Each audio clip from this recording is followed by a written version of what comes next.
Como diziam os antigos comunicadores no rádio brasileiro, estamos no ar. E se estamos no ar, então agora nós podemos nos referir ao funcionamento e à operacionalidade da disciplina denominada de criminologia. Dizia eu, portanto, que algumas de vocês já estão estudando o que se denomina de Direito Penal 1, mas que é intitulado de Teoria Geral do Delito ou Teoria do Crime. Antes mesmo de estudar criminologia, o que na nossa interpretação, e não só nossa, mas de uma série de outros autores, como, por exemplo, Roberto Lira, um grande autor de criminologia no Brasil, dos anos 50, dos anos 30, 40, 50 e 60, que tem um livro interessantíssimo chamado Novíssimas Escolas Criminológicas, ou Novíssimas Escolas Penais, ou Novíssimas Escolas, simplesmente, publicado pela editora, se eu não me engano, Forense, do Rio de Janeiro. A edição que tenho é de 1959, é um livro interessantíssimo, uma das grandes obras de criminologia na realidade jurídico-criminal brasileira. Essa disciplina ela deveria ser a disciplina inaugural dentro daquilo que um grande autor alemão, o autor mais relevante de todos os tempos do pensamento jurídico-criminal alemão, o professor Franz von Liszt, vou colocar o nome dele aqui no chat.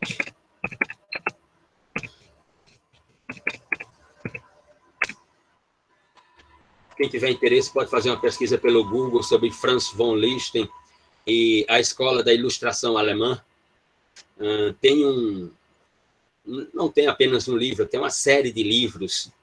Ele é um grande autor, aliás, ele é o responsável, né, por aquilo que hoje nós chamamos de Manual de Direito Penal, né, que tem volume 1, Teoria Geral do Delito, volume 2, Teoria do Sistema de Penas, volume 3, Início dos Estudos da Parte Especial do Código Penal, ou da Tipologia Penal, ou do Injusto Penal, do Crime ou Delito, que aí é traduzido entre volume 3 e 4, primeira parte dos bens jurídicos, segunda parte dos bens jurídicos. Franz von Liszt é o autor que, em 1890, ele publica o que hoje nós chamamos de primeiro manual, que chamamos de Manual de Direito Penal. Ele publica o primeiro manual da história do direito penal ocidental. Então, em 1890, Franz von Liszt publicou uma obra chamada Strafrecht Allgemein, Tratado de Direito Penal Alemão, em que ele divide em tombos, o que nós chamamos hoje de volume 1, volume 2, volume 3, volume 4. Então, portanto, ele inaugura uma escola na Alemanha, uma escola criminológica, e depois ele se traduz como um grande autor de direito penal. Em regra, no Brasil, estuda-se primeiro o direito penal e depois a criminologia, o que é um equívoco na construção dos planos pedagógicos de cursos jurídicos superiores no Brasil, quando seria aconselhável estudar primeiro criminologia. E por que você fala isso, Luciano? Vocês podem estar se auto-perguntando. Porque o pensamento, como diria um certo britânico, é elementar, meu caro Watson. Porque é a criminologia que vai realizar todas as construções as quais serão apropriadas pelo direito penal para ele ser direito penal.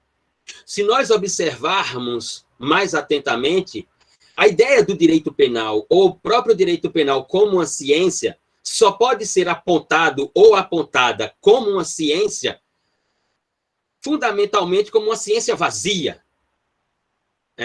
Explicarei isso mais à frente, daqui a pouquinho, com as palavras próprias de Franz von Liszt.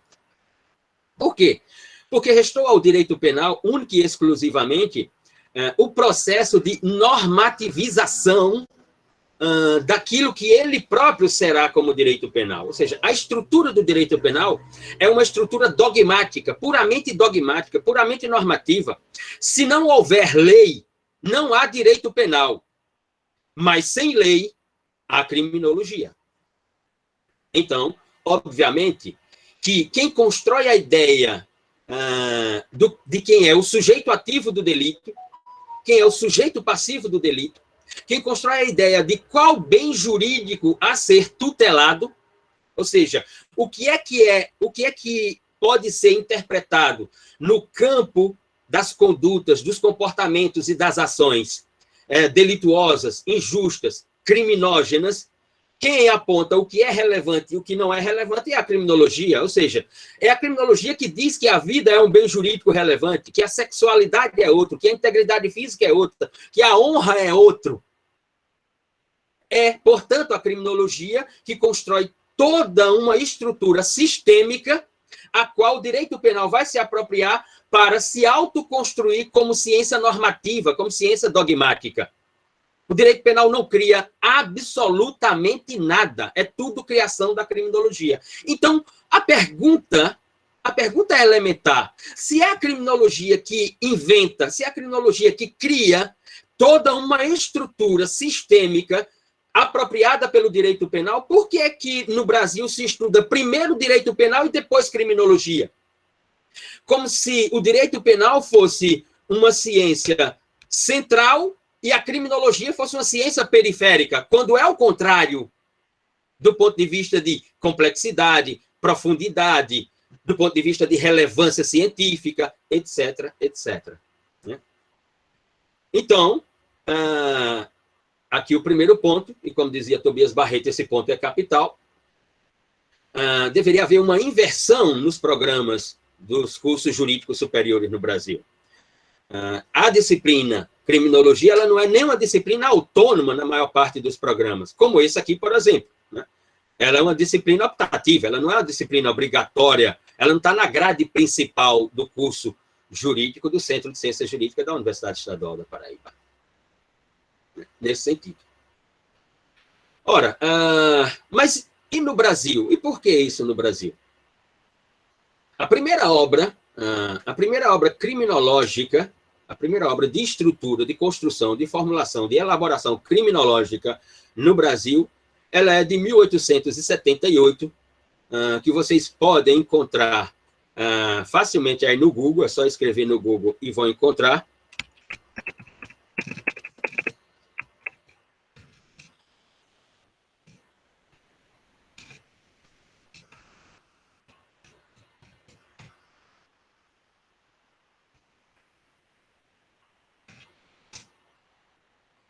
Obra de 1878, Menores e Loucos e o Fundamento de Punir, de Tobias Barreto. Ainda não era nem professor da Faculdade de Direito do Recife, em que Tobias Barreto analisa uma problemática na sociedade brasileira que ela vige até os dias atuais, que é a ideia do adolescente infrator, e aqui o conceito de adolescente englobando criança e adolescente, e aqui à luz da diferenciação construída pelo Estatuto da Criança e do Adolescente, a Lei 8.069 de 90, conceito de criança de 0 a 12 anos completo, conceito de adolescente, 12 anos completo a 18 anos incompleto, à luz da Lei 8.069 de 90. Tobias Barreto, portanto, constrói uma obra em 1878 para analisar por que é que os menores na cidade do Recife praticavam condutas delituosas. Ao mesmo tempo que analisa o artigo 10 do Código Criminal do Império Brasileiro, ou seja, analisa o artigo 10 do Diploma Penal, do Código Penal de 1830. E, numa segunda parte, como ele estava analisando na primeira a ideia do desvio, ou da desviança, como gostam os franceses, praticadas essa desviança por adolescentes, por jovens, obviamente que do outro lado tem que haver uma estrutura punitiva. E, portanto, Tobias Barreto passa a analisar a pena criminal, que é, sem dúvida, o ponto crucial em termos de direito penal na sociedade moderna. E ao analisar, portanto, essa segunda parte, Tobias Barreto choca o mundo, né, ao deslegitimar aquilo que o pensamento europeu chamou de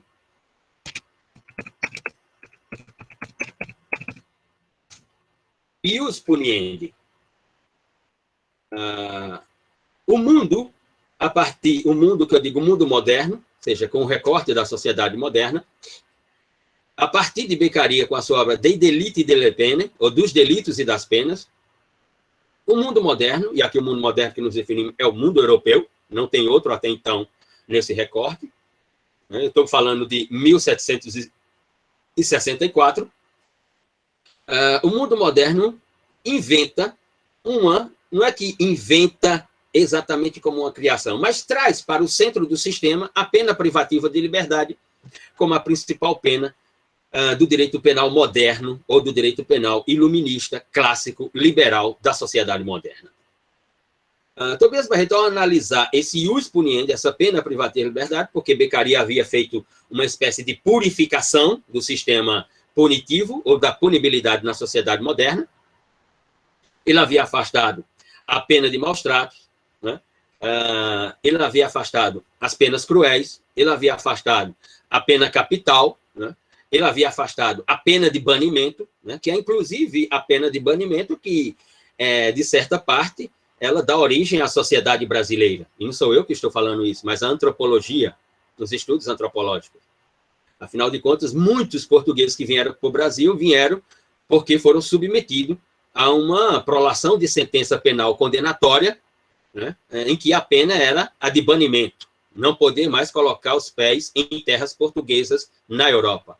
E eram, portanto, banidos para a colônia. E é só fazer uma rápida pesquisa nas ordenações do Reino de Portugal, como a Filipina, Manuelina, Alfonsina, essas ordenações, e lá você vai encontrar uma previsão, que é a previsão da pena de banimento na modernidade para o Brasil. Então, muitos que chegaram aqui e muitas, né, chegaram sob a égide de uma sentença penal condenatória. Ou seja, como se diz aqui na Paraíba, né, só veio parar aqui o mi da pipoca. Só gente fina veio parar aqui. Exato, André. Darcy Ribeiro, exatamente. Darcy Ribeiro fala isso em várias obras dele. Aliás, tem uma dele ali, As Américas e a Civilização. Está bem ali atrás. É um dos grandes autores de antropologia e sociologia no Brasil. Ora, então, Tobias Barreto vai e deslegitima a construção de Beccaria à luz de uma ideia de ius puniendi como um direito de punir. Porque até hoje tem uma reunião de cretinos no direito penal que fica procurando quais são os fundamentos, né, e as finalidades da pena. Ora, os fundamentos e finalidades jurídicas da pena. Como escreveu Tobias Barreto em 1878, como é que eu vou falar sobre fundamentos jurídicos e finalidades jurídicas de um instituto que não é jurídico, é político? Então, onde é que está esse fundamento? Ou seja, para Tobias Barreto, a pena não é um instituto jurídico, é um instituto político. É a introdução da política no direito penal para ele. Então, obviamente, que se a pena é um instituto político e não jurídico, ela não pode ter fundamentos jurídicos. Ela só pode ter fundamentos políticos. É elementar. Então, na segunda parte desse primeiro livro, que é o livro de Criminologia no Brasil, Tobias Barreto sustenta a ausência do fundamento de punir da pena privativa de liberdade, da pena criminal. Ele vai além, ele diz, aqueles né, que dizem que já encontraram o fundamento da pena criminal, da pena privativa de liberdade, é porque também já encontraram o fundamento jurídico da guerra. Qual é o fundamento jurídico da guerra? Ora, a guerra não é um instituto jurídico, a guerra é um instituto político. E por isso Tobias Barreto sustenta a tese. Então, ele produz um texto que é interpretado como uma das primeiras construções jurídico-científicas da periferia do mundo moderno. Quando esse texto chega na Europa, o mundo se debruça sobre esse texto, porque Tobias Barreto faz uma afirmação. Não existe, está lá no texto, podem ir aí no Google, podem acessar o Google aí, vocês vão encontrar com esse título, só colocar o título que eu coloquei aqui, Menores e Loucos e o Fundamento de Punir, Tobias Barreto, que vocês poderão baixar esse livro em PDF. Ele vai e diz, não existe um ius puniendi, um direito de punir. O que existe é um potere de punir, um poder de punir. Pune-se não por uma questão de direito, pune-se por uma questão política normativizada no direito. normativizada pelo direito penal num capítulo determinado sistema de penas. Mas ela, em si, a pena não é um instituto jurídico, é um instituto político. Quando ele fala isso, o pensamento europeu se volta para a periferia do mundo moderno e quer saber quem é esse autor que faz essa afirmação e que deslegitima todo o direito penal moderno, porque, para os europeus, não existe direito penal sem pena. E se a pena não é um instituto jurídico, e sim político, então, o que é esse direito penal moderno da Europa? Essas são as questões trazidas por Tobias Barreto. Ele é, sem dúvida, o primeiro criminólogo no Brasil, ele é um dos primeiros penalistas no Brasil, ele é poeta, ele é jurista, ele foi juiz, ele foi deputado, enfim, ele exerceu uma série de funções profissionais. Mas aqui para a criminologia, depois dele aparece uma série de autores no Brasil. Então nós temos aquele que eu me referi, Roberto Lira. Roberto Lira é um grande criminólogo no Brasil. Escolas Criminológicas de 1959 dele é um grande livro. Você tem Juarez Cirino dos Santos, lá no Paraná, que é um criminólogo, professor da Universidade Federal do Paraná, tem um instituto de criminologia. No Rio de Janeiro, o professor Nilo Batista e a sua esposa Vera Malaguti, com o Instituto Carioca de Criminologia. No sul do país, no Rio Grande do Sul, o professor Salo de Carvalho, que escreve sobre criminologia. Enfim, nós temos uma reunião de criminólogos no Brasil, criminólogos e penalistas.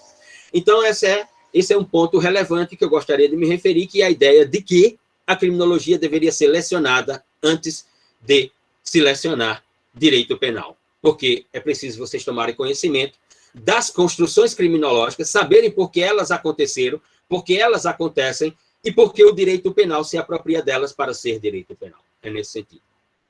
Posto isso, portanto, vamos às explicações sobre a disciplina. Muito bem. Como me referi ali à senhorita Tayana, enviarei o plano de curso, hoje à noite enviarei, ela irá socializar com todos, e enviarei o material, ou seja, os textos, material bibliográfico, por ordem de leitura a cada aula. Mas aqueles que já frequentaram disciplinas lecionadas por mim, sabem perfeitamente que não precisam esperar o final da disciplina para estarem aprovados, né? Poderão sair dessa disciplina aprovados hoje, né? Pelo método que utilizo, né? Chamado de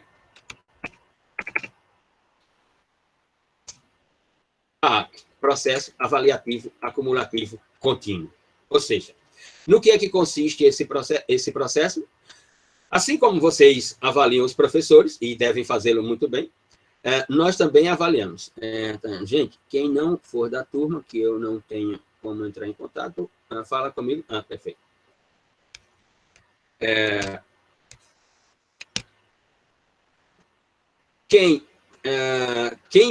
Vou repetir, quem já frequentou sabe como funciona o método. Eu farei aqui perguntas nesse processo avaliativo acumulativo contínuo. Se você vai respondendo as perguntas, você vai conquistando os pontos, né? E você pode terminar essa aula de hoje com 20 pontos e, portanto, né, concluir a disciplina já numa única aula, né? E é como eu sempre digo, porque eu também fui estudante, e daqui a pouco voltaria a ser estudante, no ano próximo seguramente voltaria a ser estudante. E quando era estudante, quando o professor dizia que eu estava aprovado, eu dizia, estou aprovado, Luciano? Está aprovado, Luciano. Eu dizia, maravilha, ó para o senhor agora. Ó, aqui, já que eu estou aprovado, ó para o senhor agora. Né? E agora o senhor não tem mais nenhum poder sobre a minha pessoa. Eu não estou precisando mais de porra nenhuma de nota, não estou precisando mais de nada, então, ó, para você, tome. Né? A gente fazia isso para os professores, né? Principalmente para aqueles mala, os bem mala, né? Aqueles professores, porque nós estamos no curso de Direito, né? Vocês sabem, o curso de Direito, os professores parecem uns pavões, né? Quando tínhamos aula presencial, chegavam todos assim, na aula, como portadores de conhecimento, de saber, de ciência, esse vazio todo que é o curso de Direito. Enfim. Então, terminando essa aula, você pode ter 20 pontos, olhar para mim e dizer, Luciano, eu tenho 20 pontos, estou aprovado, estou. Aí você fala assim, tome, Luciano, para você. Não vem mais aqui nessa porra, mesmo que virtual, eu não vou ficar aqui olhando para você, seu merda. Né? E é isso que vocês... Eu sei que a boa parte de vocês gostariam de falar isso para mim, né? Mas não pode falar porque eu tenho um instrumento de poder sobre vocês, né? Que é a atribuição de notas. Se vocês falarem isso antes da atribuição de notas, podem provocar o meu lado irracional, bárbaro e selvagem, né? E aí eu ferrar com vocês na nota. Mas aí, depois que vocês têm as notas, eu não posso mais retirá-las. Então, aí vocês podem, né, me mandar para aquele lugar tranquilamente, não há problema nenhum. Muito bem.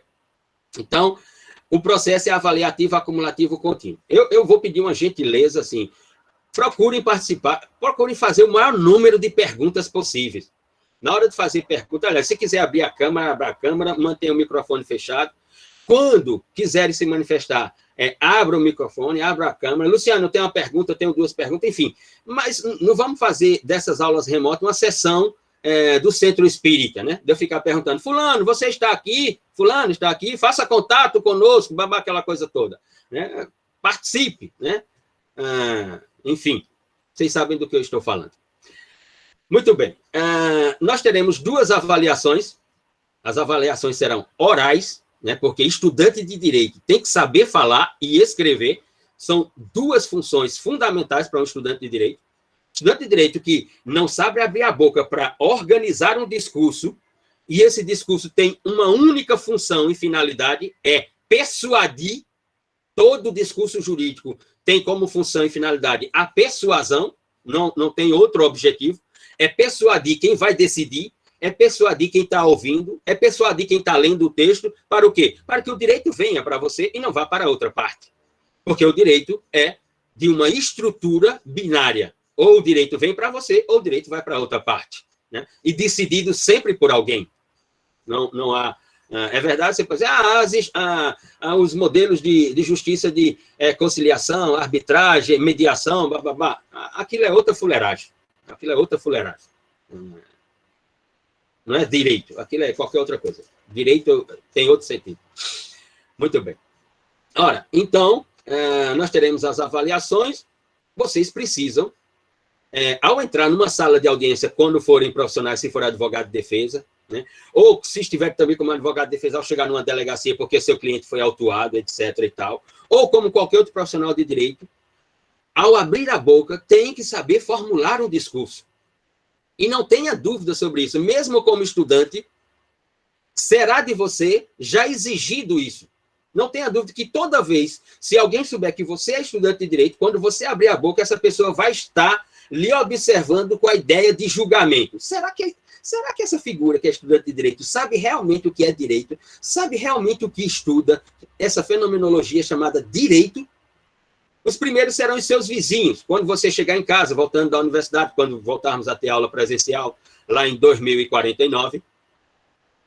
Aí, quando você voltar para casa, né, que você tá vindo com aquela sua mochilinha nas costas, tal, não sei o que lá, né, com aquela sua garrafinha d'água, né, batizada, sei o que lá e tal, né? E aí sua vizinha, seu vizinho vai dizer, ei, vem cá, tu está estudando direito, né? Olha, eu estou com um problema assim, olha, meu cunhado está com um problema assim, olha, meu sobrinho está com um problema assim, você poderia dizer alguma coisa e tal? Ou seja, já vão transformar você em consultor, consultora jurídica. E na hora que você der o parecer, se a pessoa não se convencer do que você está falando juridicamente para ela, ela sai dali para acabar com você. Para falar para a primeira vizinha ou vizinho que ela encontrar, diz assim, tá vendo a filha de fulano de tal, o filho de fulano de tal, conhece porra nenhuma de direito. Fui fazer uma pergunta para ela sobre o problema do meu marido, não soube nem responder. Aquilo lá estuda direito porra nenhuma, não sabe de nada de direito. É o julgamento que irão fazer de você já agora.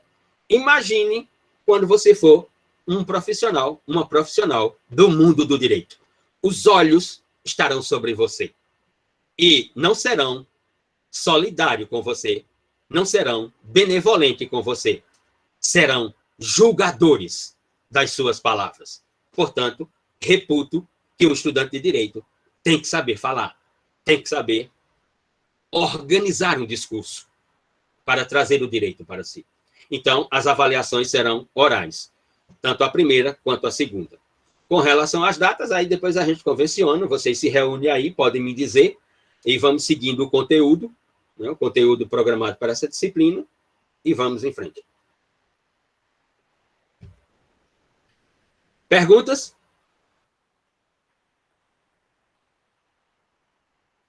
Repito, perguntas, indagações, inquietações, incertezas. Ah, sim, muito bem. Tem sim, claro que tem, sempre tem. sempre tem um plus.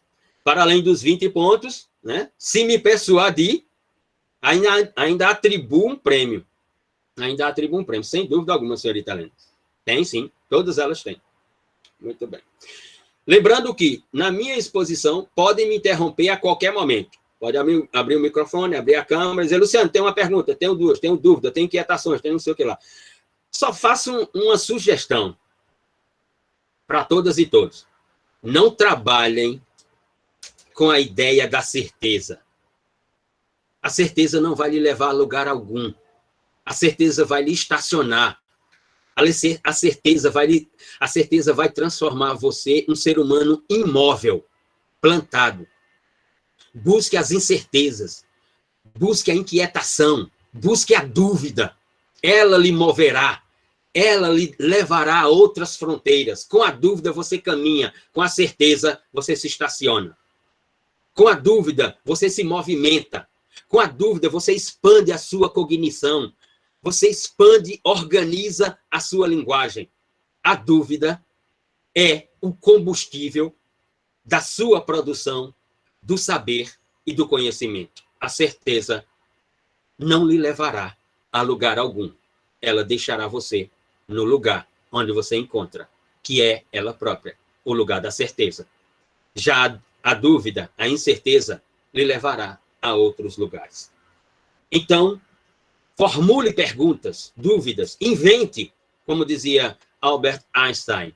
Como dizia Einstein, toda e qualquer construção teórico-científica nada mais é do que uma invenção da mente humana. Fecha aspas. Muito bem. Então, posto isso, explicados, parece que não tem perguntas, né? Parece-me que não tem perguntas. Professor? Sim. Licença, é que eu estava pensando aqui sobre um comentário que o senhor fez a respeito da razão jurídica da guerra, eu acho que foi algo desse tipo. Isso. E aí eu fiquei pensando, aquilo que o senhor falou sobre o direito de punir, a gente poderia considerar o mesmo, então, sobre a soberania de um Estado-nação no seu território? Porque, assim, em tese, poderia ser uma justificativa para a guerra, por exemplo. E aí, se a gente aplicar a mesma lógica que o senhor aplicou ao direito de punir, que não seria um direito. Sim, não há dúvida alguma que o conceito de soberania territorial construído por Jean Bodin é uma ilusão funcional jurídica. Uma das grandes ilusões funcionais. O direito trabalha o tempo inteiro com o processo metodológico de construção de ilusões funcionais. A pena é uma ilusão funcional. Veja, se a pena ela tivesse realmente algum conteúdo de realidade para realizar a função que ela se propõe, hoje no Brasil, nós não teríamos em torno de 814 mil pessoas cumprindo pena privativa de liberdade nesse país.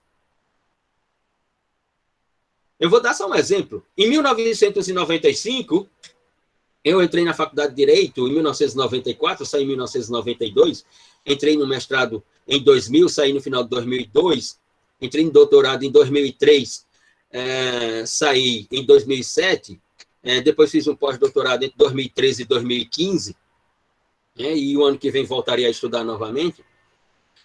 Em 1995, a população carcerária brasileira era de 190 mil pessoas cumprindo pena neste país. E todos diziam na cidade de São Paulo que há uma insegurança nessa cidade, há uma insegurança nesse país, não existe segurança pública nesse país. Nós tínhamos 190 mil pessoas encarceradas em 1995. Eu tinha um amigo que, quando a gente saía da faculdade, nós estudávamos das 18h40 às 22 horas, e ele tinha que pegar o metrô na Praça da Sé.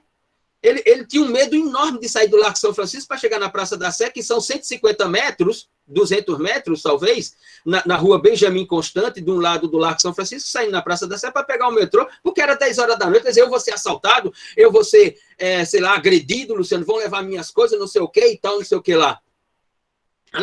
Alguns aqui, não, o pessoal da turma de linguagem e argumentação jurídica, alguns tiveram aqui uma palestra recentemente organizada por Lucien, com Eduardo Medeiros Cavalcante, promotor de justiça de Natal, que nos conhecemos no final dos anos 90 em São Paulo. Eu já era assistente de Maurício Antônio Ribeiro Lopes, da disciplina de Direito Penal, Teoria Geral do Delito, e Eduardo estava fazendo uma pesquisa de mestrado lá em São Francisco, uma mestrado dele era na PUC do Rio Grande do Sul, e nós nos conhecemos, ele alugou um apartamento no Pacaembu.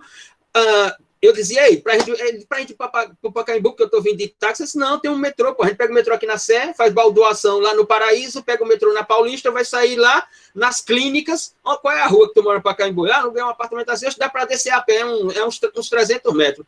Ele disse, daqui da faculdade nós vamos a pé para o metrô ali na Sé. Eu disse, ele disse, 10 horas da noite, Luciano, eu estou com um notebook aqui. Eu digo, qual é o problema? Ele disse, você está louco, rapaz? Ora, hoje nós temos 814 mil pessoas encarceradas e não 190 mil. Nós vivemos uma segurança pública? Nós temos segurança pública nesse país? Quer dizer, quando tinha 190 mil, não tinha segurança pública. Agora que tem 814 encarcerados, tem segurança pública? Então, qual é a finalidade da pena? Qual é o fundamento jurídico da pena?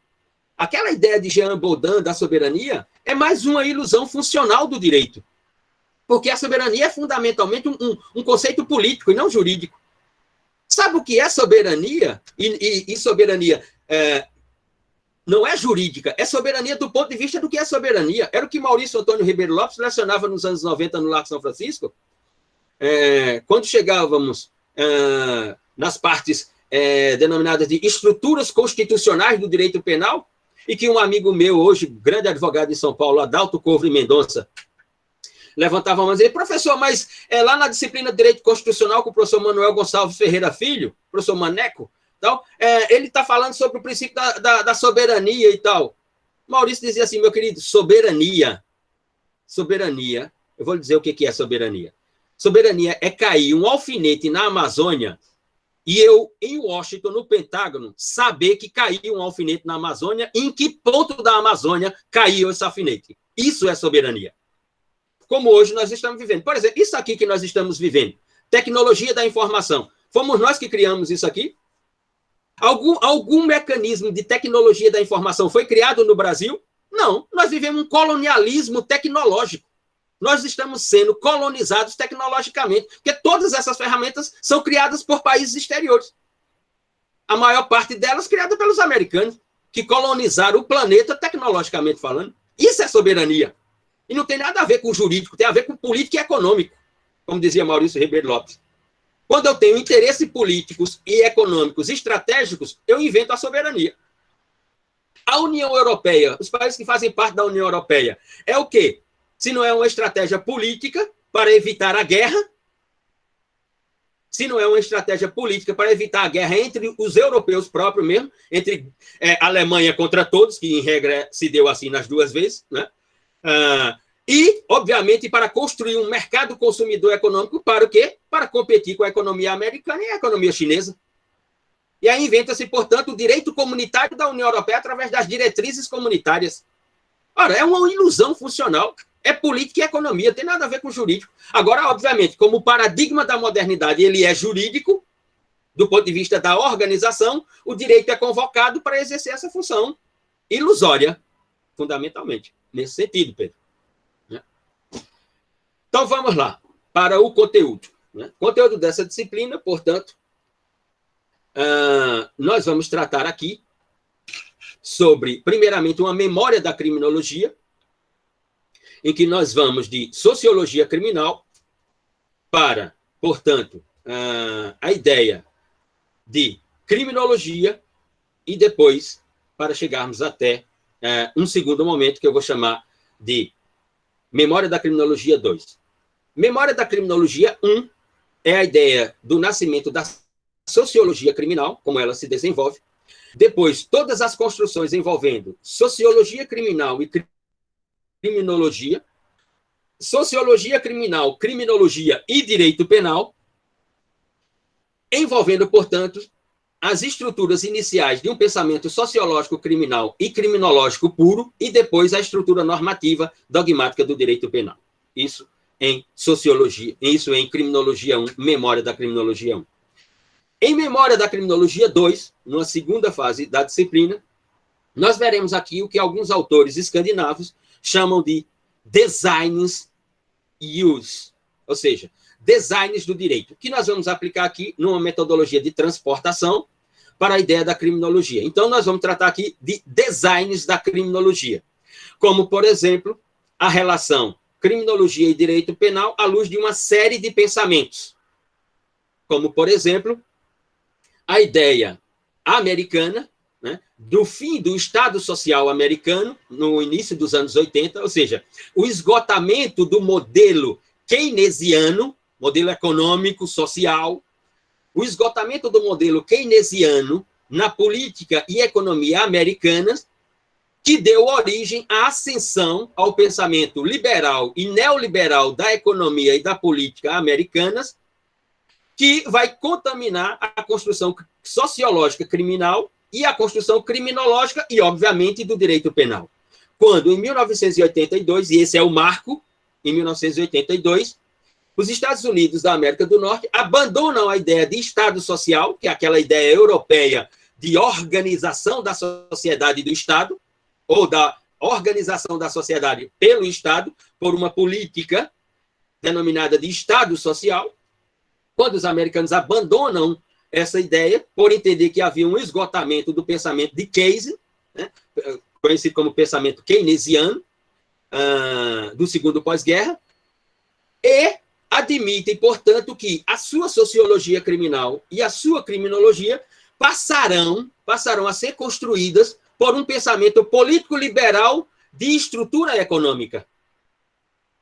E aí os americanos, com universidades que constroem grupos de intelectuais, grupos de pesquisadores, né, abrindo parênteses aqui, como escreve muito bem Eugênio Raul Zaffaroni no Direito Penal Argentino, uma elite pensante para organizar essa sociedade a serviço do Estado, como diz Zaffaroni, né?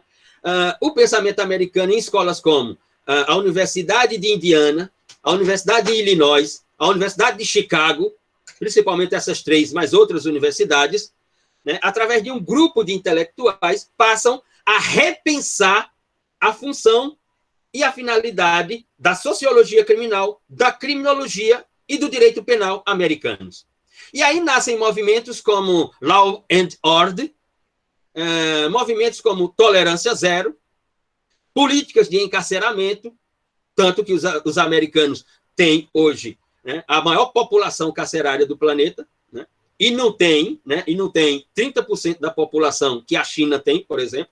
A China tem mais de 1 bilhão e 600 milhões de pessoas, né, e os Estados Unidos têm 380 milhões de pessoas e tem uma população carcerária maior do que aquela chinesa. Ora, então, nós vamos chamar isso de designs da criminologia.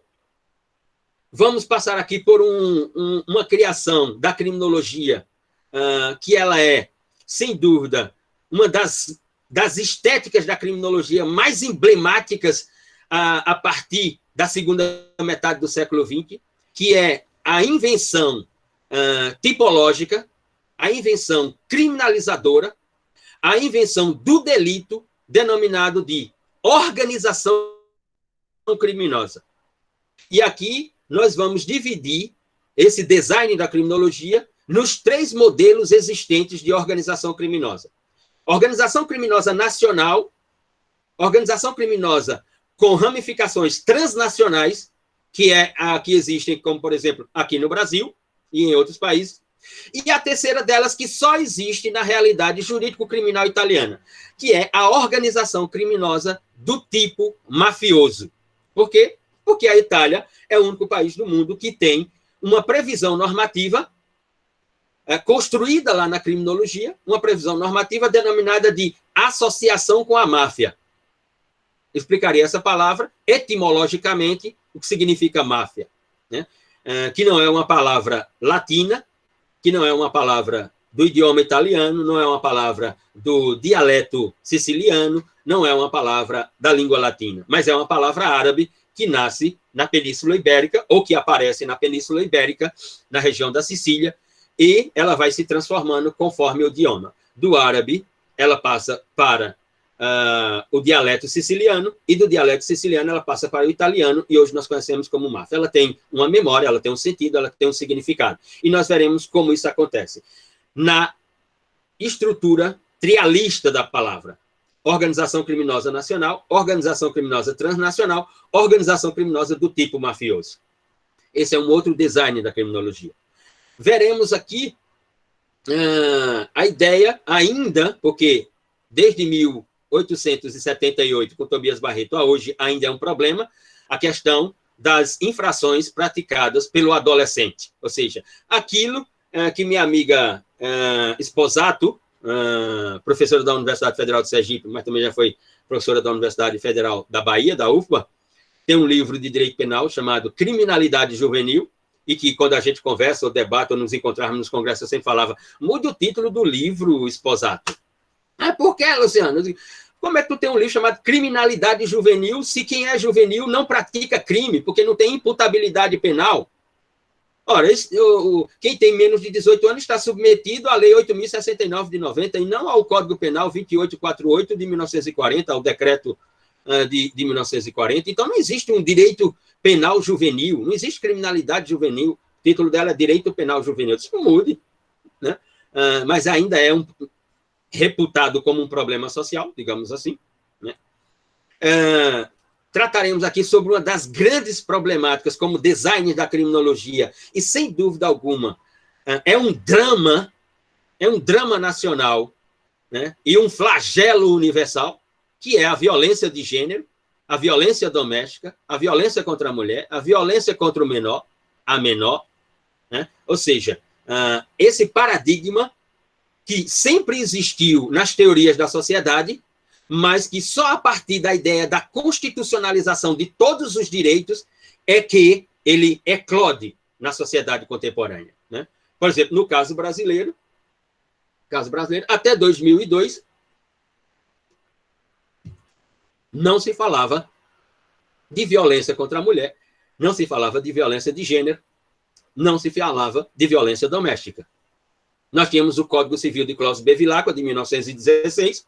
Em 2002, o professor Miguel Reale faz a reforma do Código Civil, e com a reforma do Código Civil, aquilo que era um paradigma no direito civil, denominado de o lar como o casulo inviolável, ou seja, o Estado não podia adentrar ao lar, por uma previsão do direito civil, com o paradigma constitucional, né? E a expansão dos debates sobre igualdade, nós tivemos, portanto, o esgotamento desse paradigma jurídico, dessa ilusão funcional jurídica, e o Estado adentrou ao lar. Tanto que a primeira lei no Brasil sobre essa matéria, ela é só de 2004.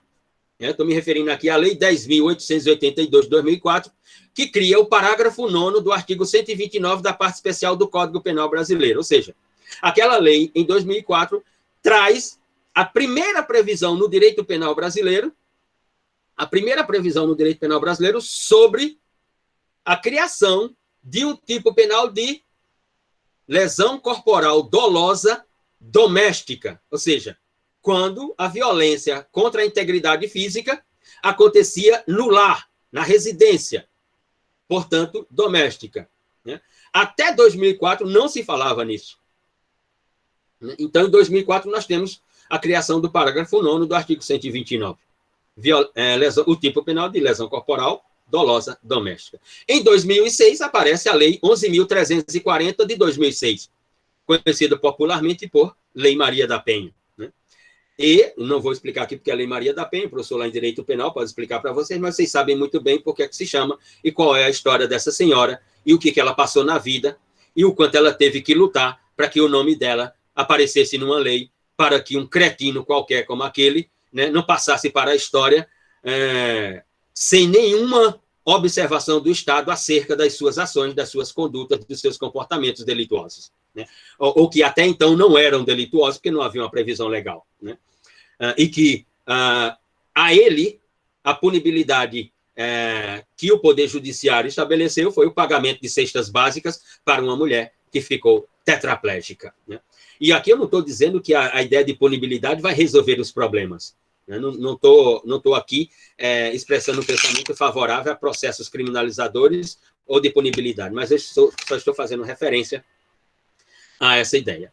E, finalmente, como um outro design da criminologia, que nós veremos, é a ideia da vitimologia, o paradigma da vitimologia, que finalmente a vítima que não participava de absolutamente nada desse cenário pré-jurídico e jurídico, né? Como diz um amigo meu italiano, Luciano, caro, deve compreender ou deve observar qual é o sentido da cena criminal. Se nós observarmos bem, notaremos que a ação penal tem um dono, a ação penal pública incondicionada tem um dono, que é o Ministério Público, né? A defesa tem um dono, que é o advogado, a sentença judicial tem um dono, que é aquele boy que se fantasia de super-herói, conhecido como The Batman, o protetor de Gotham City, mas ele é conhecido como juiz ou magistrado, mas ele gosta mesmo de ser super-herói, né? Tanto é que ele vai vestido por fora de super-herói. Tem até uma bate-caverna para ele, ele estaciona num lugar próprio que tem o nome juiz no estacionamento, né? Se você tem um carro, quando você for no fórum como estagiário, como advogado, tenta estacionar na vaga que está escrito juiz, para tu ver o que é que acontece contigo, né? Aí você vai ver o direito de ser apresentado a você, quando você estacionar numa vaga que tem escrito magistratura, ou que tem escrito Ministério Público. Aí tu chega lá e coloca a tua moto.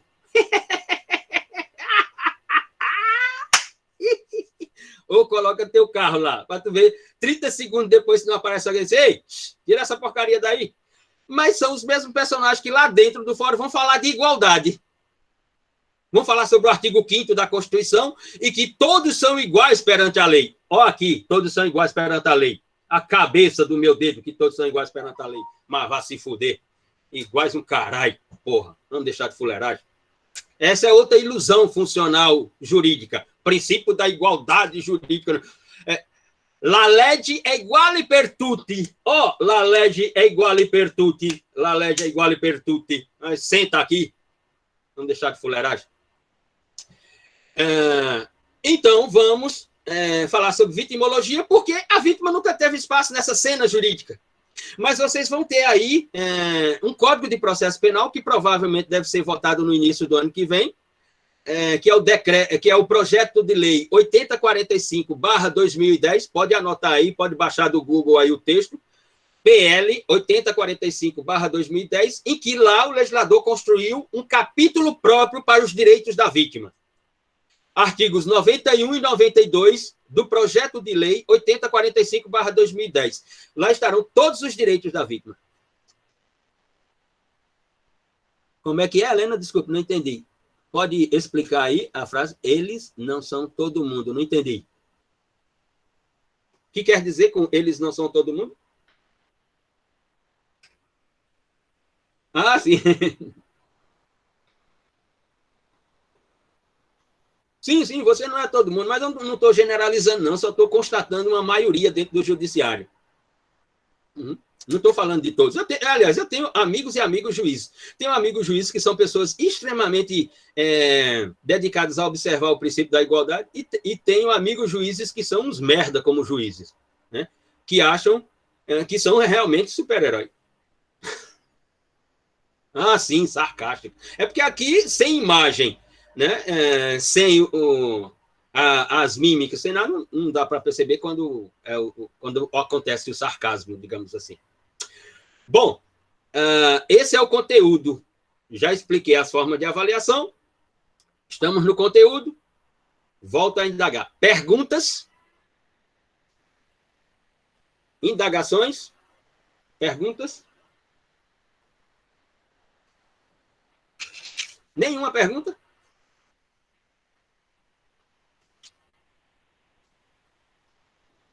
Para vocês, tudo que eu falei aqui é uma verdade, é? Vocês não tem nenhum... Não é uma versão. Sim, aí não tem nenhuma contraversão?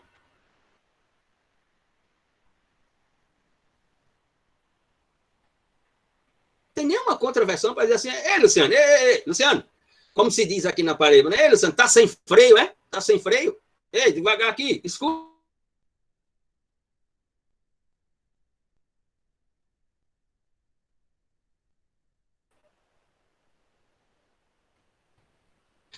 Se você estivesse numa audiência e tivesse do outro lado de lá um promotor de justiça, como eu estou aqui há quase uma hora, só vocês iriam deixar ele falar assim à vontade? Professor, deixa eu falar, só para contribuir alguma coisa. Só para Olá, deixar senhorita. É a Anitta, mais conhecida também como a Funkeira. A Funkeira number one do Brasil. Estou de volta, professor. Eu estou lembrando muito do nosso primeiro encontro do CCJ, inclusive, né, a minha única semana de aula presencial, mas enfim, quando o senhor falou sobre a ideia de direito, porque muita gente entra no curso assim, iludido, pensando, coisa linda, né, o direito, vamos fazer justiça e tal. E eu lembro muito das suas palavras falando sobre que direito tem muito mais a ver com poder do que com propriamente justiça, né? E assim, acho que cada vez mais isso fica claro. Então, assim, há uns anos atrás eu poderia até tentar contrapor você nas suas falas, nessa visão mais assim, ilusória mesmo, mas hoje eu concordo com tudo, porque eu entendo muito o direito exatamente como esse instrumento para legitimar os interesses das classes dominantes e fortalecer esse sistema. Então, hoje eu não vou lhe contrapor. Muito bem, Anitta. Mais alguém? Professor, licença. Claro. Bom dia a Maria todas Fernanda Moura da Silva. Muito bem, Maria Fernanda.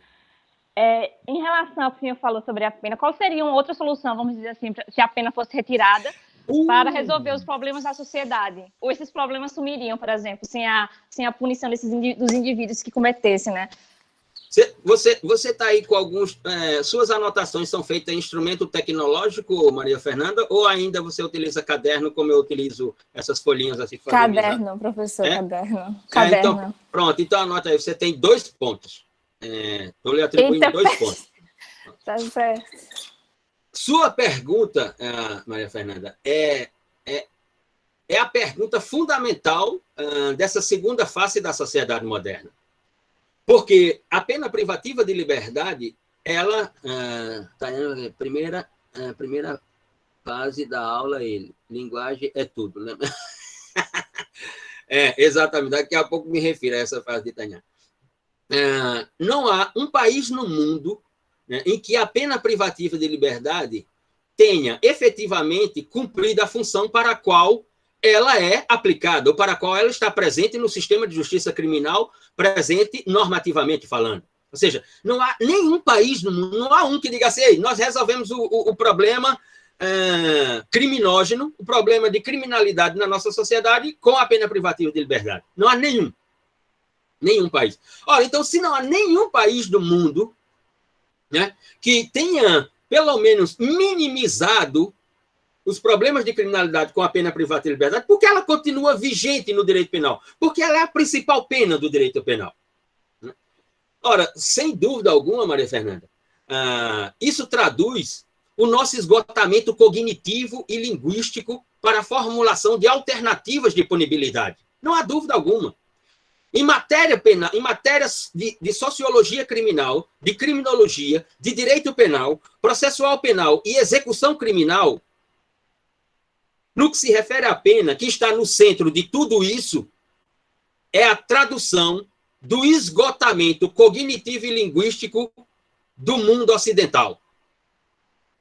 Nenhum autor no mundo ocidental propõe uma alternativa que se vislumbre que ela irá funcionar no lugar da pena privativa de liberdade. Os países que obtiveram algum sucesso em matéria criminal, matéria que eu digo assim, de minimização do número de ocorrências de natureza criminal, de minimização do número de ocorrências de condutas violentas, seja no campo do patrimônio, seja no campo da vida, seja da sexualidade, da integridade física, ou de outras matérias denominadas como bens jurídicos tutelados, todas as alternativas, todos os países que conseguiram minimizar a questão, não foi através da criminologia, da sociologia criminal, do direito penal, nem da pena, mas sim com políticas sociais. Por exemplo, hoje, vários países europeus, né, transformaram ou estão transformando os seus presídios, né, em museus, como a Holanda, os países escandinavos já há algum tempo, desde o final dos anos 90. Vá olhar qual é a população carcerária da Holanda, vai fazer um levantamento de qual é a população carcerária nos países escandinavos, vai fazer um levantamento de qual é o número de ocorrências criminais em países como a Bélgica, a Holanda, Noruega, Finlândia, Dinamarca. Por quê? Porque eles interpretaram que, primeiro, que é uma lição que está aqui no Brasil desde Tobias Barreto, passou por Roberto Lira, chegou a Nilo Batista. Nilo Batista tem uma frase que, no livro que, inclusive, faço sugestão, Introdução Crítica ao Direito Penal Brasileiro, um livro, assim, deve ter umas 50 e poucas páginas, 60 páginas, Introdução Crítica ao Direito Brasileiro, ele diz, Introdução Crítica ao Direito Penal Brasileiro, quando ele diz assim, a melhor política criminal é uma política social. Entendeu? Então, esse para responder a sua pergunta, Maria Fernanda, essa é a grande questão. Se há alguém que lhe interessa estar no mundo das pesquisas do direito penal, principalmente se tem um interesse numa carreira acadêmica, de se tornar docente, pesquisador, etc., esse é um ponto para que alguém poderia dedicar sua vida a pesquisar para formular uma alternativa à pena privativa de liberdade. Porque as alternativas que nós temos não é de cunho jurídico, mas sim de cunho político-social, de programas afirmativos, de programa de inclusão social, de programa de efetividade de um Estado social de direito. Não são soluções jurídico-criminais, não são soluções nascidas na sociologia criminal, na criminologia, que chegará ao direito penal, ao processo penal, e se traduzem, portanto, na ideia da execução da pena. Nenhuma. É o fracasso de teóricos como eu, por exemplo. É o fracasso cognitivo e linguístico de pessoas como eu, que poderia pensar numa alternativa, e não consegue. Simplesmente não consegue. Aí, Tayana diz assim, primeira frase de aula dele, linguagem é tudo. Exato, linguagem é tudo, porque se não houver linguagem, não haverá as fenomenologias. É a linguagem que cria as fenomenologias. A linguagem inventa a sociedade, que é um sistema. A linguagem inventa o subsistema do sistema social, que é a sociedade. A linguagem inventa o que é religião, a linguagem inventa o que é economia, o que é política, o que é arte, o que é ciência, o que é direito. A linguagem inventa os mundos. Não são os mundos que inventam linguagem, é a linguagem que inventa mundos. É nesse sentido. Rania, ou seria de fato inútil? Não, a pena, e aqui eu vou tanto na linha de Tobias Barreto quanto de Michel Foucault, a pena privativa de liberdade, ela cumpre uma função. Em 1973, esse texto também vocês podem encontrar aí no Google, facilmente em formato PDF. Vão aí ao Aristóteles americano, conhecido como Google, e coloque... Vou escrever aqui.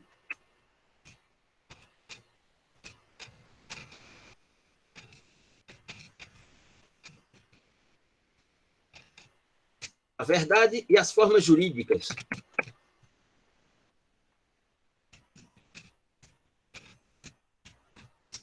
Michel Foucault. Essa obra... Licença. Claro. André Lucas. Falando em Foucault e falando sobre penas, acho que logo no início de Vigiar e Punir, ele fala sobre esse tipo de pena, né? Ele fala sobre esse tipo de penas, e ele fala que esse tipo de pena, o pessoal estava tentando atingir algo mais que o simples corpo. Não apenas, a gente não quer mais a pena no corpo físico, a gente quer algo a mais, algo que atinja mais o íntimo do ser humano. E aí que foi se desenvolvendo esse tipo de pena, não é isso? Porque não é só o escárnio físico, é algo a mais, entende? Sim. De logo no começo de Vigiar e Punir. Exato, André. Aliás, pela sua participação, você tem 2 pontos. Pode anotar aí no seu caderno, se não tiver caderno, pode anotar no seu tablet, no seu iPad, ou no seu smartphone, ou no seu iPhone, ou no seu MacBook, ou sei lá mais que porra dessas tecnologias que existem. Pode anotar aí, você tem 2 pontos. Aliás, André, aquele texto é brasileiro, porque aquele texto foi escrito no Brasil. Vigiar e punir o nascimento das prisões. 1970. Diga, Anitta. Não, eu queria só falar sobre essa questão que Thalita colocou aqui no chat. Thalita, peraí. Rania Thalita. Sim, Rania. Sim. Se a pena privativa de liberdade é inútil. Enfim. Eu acho que é o seguinte, a pena privativa de liberdade, ela se coloca assim como um fim em si mesma, eu acho que ela é inútil, porque, como o professor falou, é necessário ter as políticas sociais, né? Se coloca essa questão da pena privativa de liberdade com o propósito da ressocialização, mas não se coloca nada que acompanhe essa pena, não se coloca políticas sociais, então eu acho que ela se torna inútil e até um pouco prejudicial, porque coloca, assim, entrando dentro é peso, né? Mas entrando na realidade carcerária brasileira, por exemplo, o que o professor falou, que tem 800 mil pessoas e a gente sabe muito bem as condições de convivência que eles estão lá, de superlotação, de falta de saneamento básico, enfim. Eu acho que isso acaba sendo prejudicial, na verdade, vai além do inútil, para o fim da ressocialização, né? Professor, diga, Pedro. Posso intervir? Claro. Eu vou discordar de Anitta, porque eu acho que, no sentido que ela está falando, dá a entender que a intenção seria boa. E, na minha opinião, eu acho que, do jeito que a pena privativa de liberdade está posta hoje, ela não só é útil, como ela serve exatamente ao propósito ao qual ela se propõe. Eu acho que o nosso erro é cair na ingenuidade, na inocência de acreditar que, do jeito que estão postas as coisas hoje, isso foi uma coisa que deu errado, quando eu acho que era exatamente assim que foi desenhado para ser. Então, eu acho que dentro do que da sociedade que a gente vive, dentro dos interesses que a gente tá sobre, né? Eu acho que deu tudo certo, tá dando tudo certo. Não, agora eu vou completar. Não, muito Adiel, bem, completa aí, Anitta. Eu com certeza concordo com a Adiel, por isso que eu falei assim, para o fim da ressocialização. Mas é muito isso, o sistema não está quebrado, ele foi construído dessa forma. Inclusive, eu li um livro uma vez muito massa, que é da Angela Davis, que ela vai falar justamente sobre o abolicionismo prisional e tal. Isso. Que a liberdade é uma luta constante, e ela fala de como essas prisões, né, principalmente focando no contexto dos Estados Unidos, mas que eu acho totalmente aplicável para cá também, claro. E eles surgem com esse sistema prisional até como uma forma de substituição ao regime escravocrata, assim, sabe? Sim. Exatamente. E, como também é absurdo que ele se assemelha, por exemplo, aos calabouços da Idade Média. Exato. Então, eu concordo muito, sim, contigo, Adiel. Eu não estou caindo aqui no papinho ingênuo. Eu não esperava menos de você, né? Bom, então, aliás, parabéns aos dois pelo debate. Então, como fizeram um debate aqui, tem 2 pontos cada um. Pode anotar aí nos seus iPad, tablet, ou na sua caderneta da bodega de Dona Lia. Pode anotar aí, tem 2 pontos também pelo debate. Mas vamos lá. Sim, porque, veja... Rania, só uma observação. Porque eu fiz essa pergunta sobre se a pena privativa seria incompleta ou inútil. Porque eu assisti um documentário, que eu não vou lembrar o nome agora, esses dias, que era, basicamente um rapaz, ele entrava em prisões no mundo todo, em vários países, para conhecer as situações. E eu não lembro exatamente qual foi o país agora, um país europeu, onde existia a pena privativa de liberdade, só que mais com o verdadeiramente... desculpa, gente, só um momento. Tranquilo, relaxa.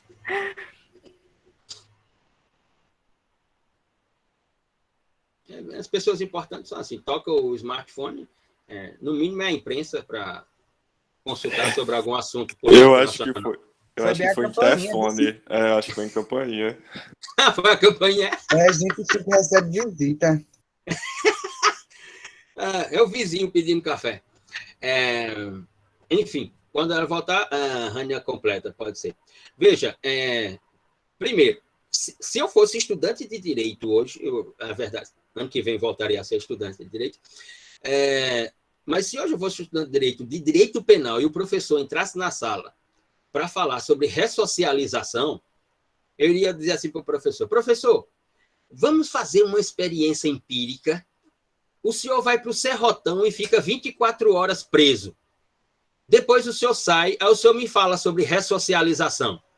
Vamos fazer essa experiência, professor? O senhor fica lá 24 horas no Serrotão, num daqueles blocos. E aí, no dia seguinte, quando o senhor sair, eu vou estar lá na frente esperando pelo senhor, para o senhor me dizer o que é essa ressocialização. Como dizia Miguel Reale Júnior nos anos 90, no Largo São Francisco, ressocialização? Ressocialização de quem? Porque quem é preso nesse país nunca foi socializado. Como é que eu vou ressocializar quem nunca foi socializado? Aqui está um paradoxo da ilusão funcional do direito. Vá olhar, vá fazer um levantamento, isso é fácil demais. Vá no site do CNJ, do Conselho Nacional de Justiça. Olhe qual é a escolaridade da população carcerária brasileira. 75% da população brasileira não tem o ensino fundamental completo. Aí, depois disso, você vai olhar qual é a renda desse pessoal. Quanto eles ganhavam por mês, formalmente falando, quando estavam livres, que se envolverem em alguma questão criminal. Então, eu vou falar de ressocialização. Um dos fundamentos da pena privativa de liberdade é a ressocialização. Você tá de fuleiragem comigo, porra? Tá de fuleiragem? Sim, claro, Rania, exato. Fora a questão seletiva, como diz Alessandro Di Jorge e Louis Vacant, pelos autores pelos quais nós vamos passar aqui, como dizem eles, fora a questão da seletividade étnico-racial. Fora essa questão, estou analisando só 2 critérios de apontamento para a execução da pena, aplicação e execução da pena. Sim, eu interrompi aqui, foi mal, me levantei a mão. Sobre isso aí, do contexto de raça, no livro da Angela Davis, com certeza ela vai fazer esse recorte, e eu acho que é meio, assim, fora de realidade a gente desvincular a questão da raça da questão da classe, né? Da realidade da gente. É meio também. Pronto, olha, vou me referir à obra que André levantou aqui, fez digamos assim, uma descrição daquela obra. Aquela obra que é de 1974, Vigiar e Punir, O Nascimento das Prisões. Aquela obra ela é escrita, a maior parte dela é escrita no Brasil, quando, em 1973, Michel Foucault é convidado para participar de um seminário organizado na Pontifícia Universidade Católica do Rio de Janeiro. O seminário aconteceu do dia 21 a 25 de janeiro de 1973.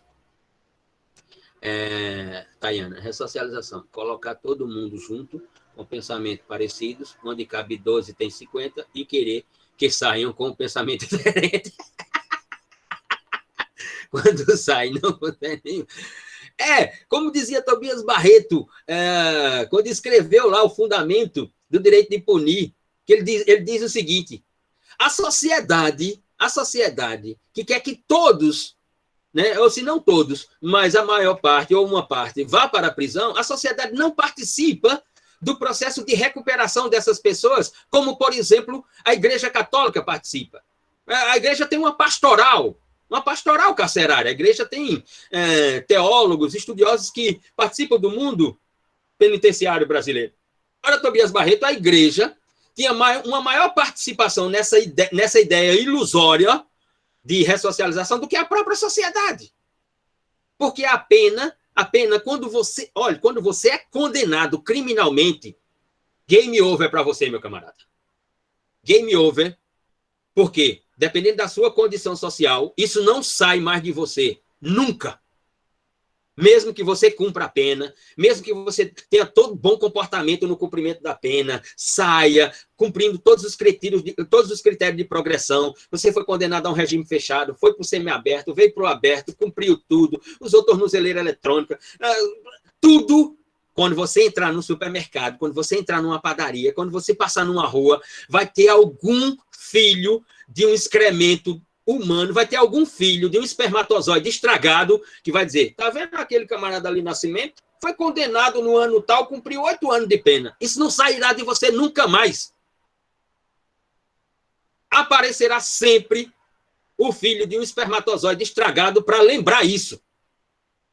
Vai ficar como uma tatuagem em você, dependendo da sua condição social, dependendo da sua cor. Não há dúvida sobre isso.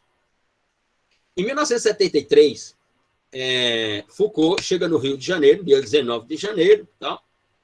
Como francês, como ouvia falar do Rio de Janeiro, foi para onde? Foi para Ipanema, botaram ele no hotel lá em Ipanema, ele foi para Ipanema, dar um mergulho, né, tomar uma caipirinha, e aí estava lá, numa daquelas cadeirinhas sentado, né, e ele faria uma palestra no dia 21, a abertura desse seminário da PUC-RJ, e lá em Ipanema aparece aquele que ficou conhecido como Menino do Rio, né? Parece um rapaz surfista saindo do mar, né? Como aqui, na Praia dos Surfistas, aqui em Intermares e tal, aqui na frente.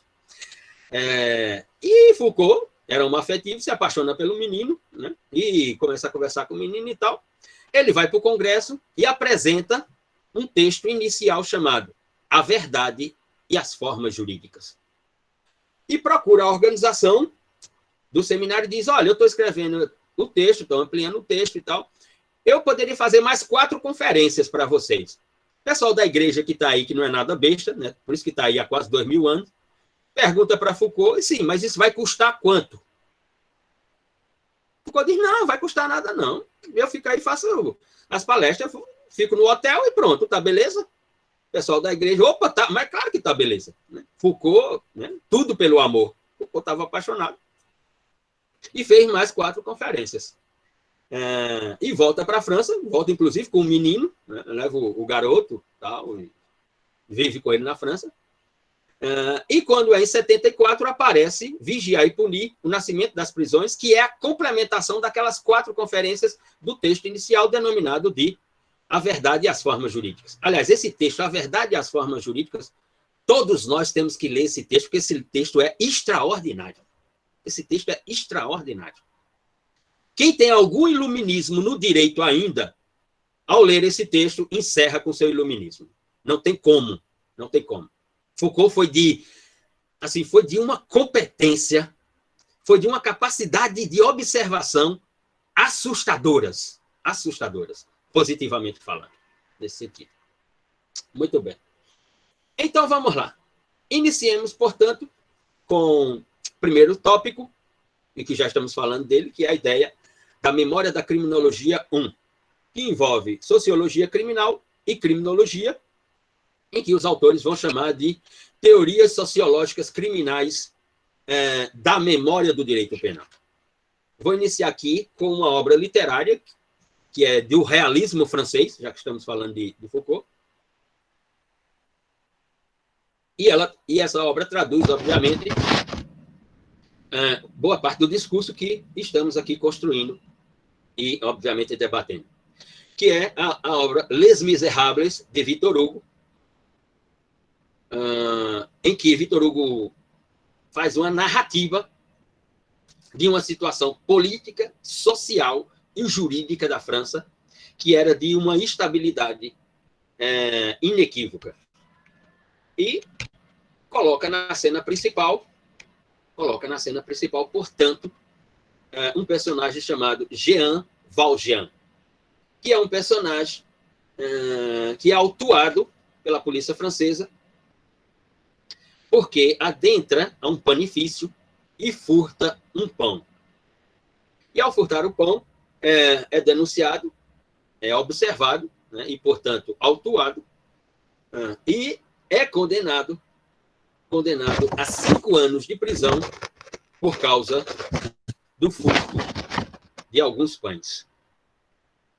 Victor Hugo, na obra Les Misérables, denuncia a degradação social da França, a expansão do sistema de justiça criminal da França por uma política de intervenção penal, de criminalização e encarceramento, e, portanto, a instabilidade jurídica que a França traduzia para aquele momento.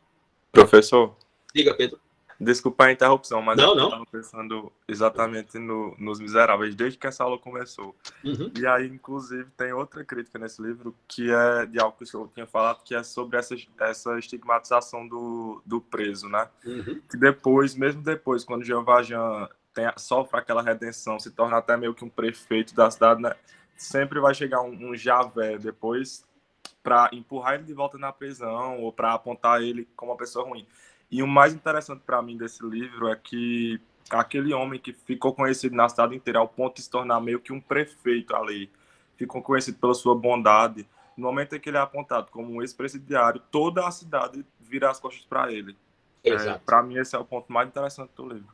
Exato. O que pode, nas suas expressões, o que traduz uma estética da pena criminal como algo que não larga mais você depois da prolação da sentença penal condenatória e do cumprimento da pena. Ela não sai de você. Você sai dela, mas ela não sai de você. E isso é cruel. É humano, porque o humano também é cruel. Assim como o humano pode ser civilizado, ele também pode ser bárbaro, selvagem e cruel. E, assim como as criações humanas, as invenções humanas podem ser invenções de solidariedade, podem ser invenções coletivas, podem ser invenções positivas, elas também podem ser invenções extremamente cruéis, como é, por exemplo, a pena privativa de liberdade, que, ao ato do juiz prolatar a sentença penal condenatória e você cumprir a pena, não tenha dúvida de que ela jamais sairá de você. Aparecerá sempre alguém a dizer que você é um ex-condenado, que você é um egresso do sistema de justiça criminal. E olhe que essa categoria de pena, a pena privativa de liberdade, como diziam aqui no debate entre Pedro, Anita, também à luz do que falou André, e também Rânia, naquela ideia de que a pena é inútil, ou enfim, o que gerou o debate. Ora, no caso de países como o Brasil, os Estados Unidos, a China, a Rússia, a prisão está cumprindo a sua função. Porque qual é a função da prisão? Não é tirar a liberdade? Se a função da prisão é tirar a liberdade, e ela está cheia, está lotada, então ela está cumprindo a função dela. Agora, se ela tivesse vazia, como na Escandinávia, como na Bélgica, como na Holanda, como nos outros países, então ela não estaria cumprindo sua função. A prisão cumpre a sua função quando ela está lotada. Porque ela foi inventada para quê? Ela foi inventada para retirar a liberdade de alguém. E se ela está lotada, então ela está tirando a liberdade das pessoas. Então ela está cumprindo sua função. Então, devido respeito, todo respeito, máximo respeito aos teóricos, venha com essa ideia de ressocialização. Porra de ressocialização. Nesse país, assim como nos Estados Unidos e em outros países, quem cumpre pena de privativa de liberdade é quem nunca foi socializado. Quem é socializado nesse país aqui, por exemplo, cumpre pena de prisão domiciliar na sua mansão, à beira da piscina. Mas não no serrotão. Que conversa é essa? É só lembrar o caso do juiz Nicolau, do TRT em São Paulo, no escândalo de 110 milhões de reais nos anos 90. Qual foi a decisão condenatória que sofreu o juiz, que ficou conhecido como juiz Lalau, prolatada por outro juiz? O condenou a uma série de anos de prisão domiciliar na sua casa no Morumbi, na zona sul de São Paulo. Essa foi a prisão dele. E depois, com a progressão para o sistema semiaberto, aí você diz, como sistema semiaberto, ele sempre teve em casa. Aquele era o sistema fechado dele. O sistema semiaberto foi quando ele conquistou, através dos critérios da própria Lei de Execução Penal, a Lei 7.210 de 84, em que agora ele podia sair de casa em determinados horários e voltar para casa. Porra! Quem é que cumpre pena aqui nesse país? Mais uma prova que a pena é um instituto político. Exato! Exatamente, Dayana. Mas claro que a pena é um instituto político. Essa foi a grande observação em matéria de Instituto da Pena que fez Tobias Barreto, que joga a obra de Beccaria na lata do lixo. Ao observar que a pena não tem estrutura jurídica. A sua estrutura é política e não jurídica. Nesse sentido. Voltando à obra Les Misérables de Victor Hugo, você, para além dessa questão, né, criminal, você tem duas denúncias que Victor Hugo faz, que elas estão ali, ó, com o direito. A primeira delas é a ideia da desigualdade. Quanto maior a desigualdade, pode observar, quanto maior a desigualdade numa sociedade, mais se organiza o sistema jurídico para o quê? Para controlar essa desigualdade. Quanto maior a desigualdade social, mais o Estado, nesses modelos de sociedade, organizam uma estrutura jurídica para ter o controle sobre essa desigualdade. Porque sobre a igualdade ele não precisa ter controle. Ele precisa ter controle sobre a desigualdade. E o instrumento de controle sobre a desigualdade que o Estado encontra é o quê? É o sistema de justiça criminal. E a outra questão é a questão da moral. Questão da moral. Quando se utiliza o direito por construções de estrutura normativa puramente moral. Aí, olha, quando se constrói a norma com pensamentos morais, argumentos morais, game over para aquele que é o destinatário da norma. Você está fodido. Lascou-se, meu querido. Bal para você. Porque você está no campo da desigualdade e não da igualdade. Então, quem é que vai praticar as condutas que a lei prevê como condutas delituosas, criminógenas? Quem é que vai praticar? Quem está no mundo da igualdade em regra? Não. Quem vai praticar é quem está no mundo da desigualdade. E aqueles que estão no mundo da igualdade, quando praticam uma dessas condutas, o tratamento dessa própria norma, ou seja, o tratamento que eu digo é a interpretação pelo intérprete da norma, que é o julgador, o juiz, a interpretação que ele dá a esse que está no campo da igualdade é uma totalmente diferente para aquela que ele dá àquele que está no campo da desigualdade. É nesse sentido. Volta. Luciano, bom dia. Bom dia, meu caro. Cheguei atrasado achando que a aula iria começar às 11. Geralmente quando a gente bebe à noite muito, no outro dia o relógio já não funciona tão bem para a gente. Aí acontece, não tem... Isso relaxa, isso acontece. No meu caso, então, coitado de mim, isso acontece sempre. Mas seja bem-vindo, seja bem-vindo. Ora, então vamos lá. Gostaria, e iniciei com essa obra, que ela é uma obra emblemática, né? Uma obra fabulosa, que traduz, sem dúvida, uma das perspectivas de interpretação sobre essa fenomenologia chamada criminologia.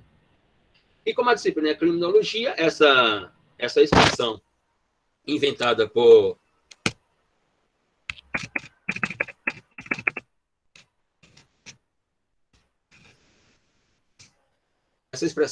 Rafael Garofalo, vocês podem ir aí no Aristóteles americano e vão encontrar também uma versão em PDF no Google do livro de Rafael Garofalo chamado Criminologia. Mas nós vamos iniciar, portanto, com a ideia da sociologia criminal, porque vamos de sociologia criminal para criminologia e depois a relação sociologia criminal, criminologia e direito penal, nessa disciplina, como bem me referi. Então, sobre sociologia criminal, e aqui a construção é sociologia criminal, escolas criminológicas e enciclopédia das ciências criminais. É sobre isso que nós vamos tratar. Então, vamos lá. Vamos tratar, obviamente, sobre isso dentro de um modelo, no primeiro tópico da disciplina, denominado de memória da criminologia ou memória do pensamento criminológico. Iniciamos, portanto, com esse trialismo. Sociologia criminal, escolas criminológicas, e que aí nos textos, como poderão identificar, os autores tratam de escolas penais. Na nossa interpretação, não são escolas penais. São escolas criminológicas. As escolas penais, por exemplo, são escolas que constroem modelos dogmáticos para o direito penal, modelos normativos para o direito penal, porque direito penal é norma. É só olhar o artigo 1º do Código Penal Brasileiro, abre aspas, não há crime sem lei anterior que o defina, vírgula, não há pena sem prévia cominação legal, fecha aspas, ponto. Ou a mesma linguagem no artigo 5º, inciso 39 da Constituição, que é a tradução, obviamente, do brocardo construído por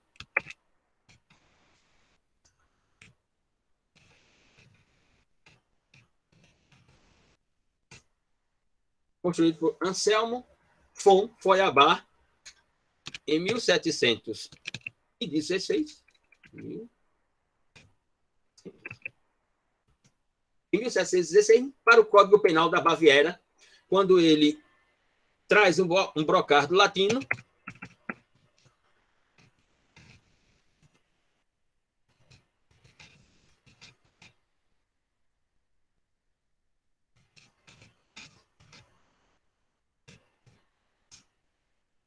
nulo crime, nulla pena, sine lege.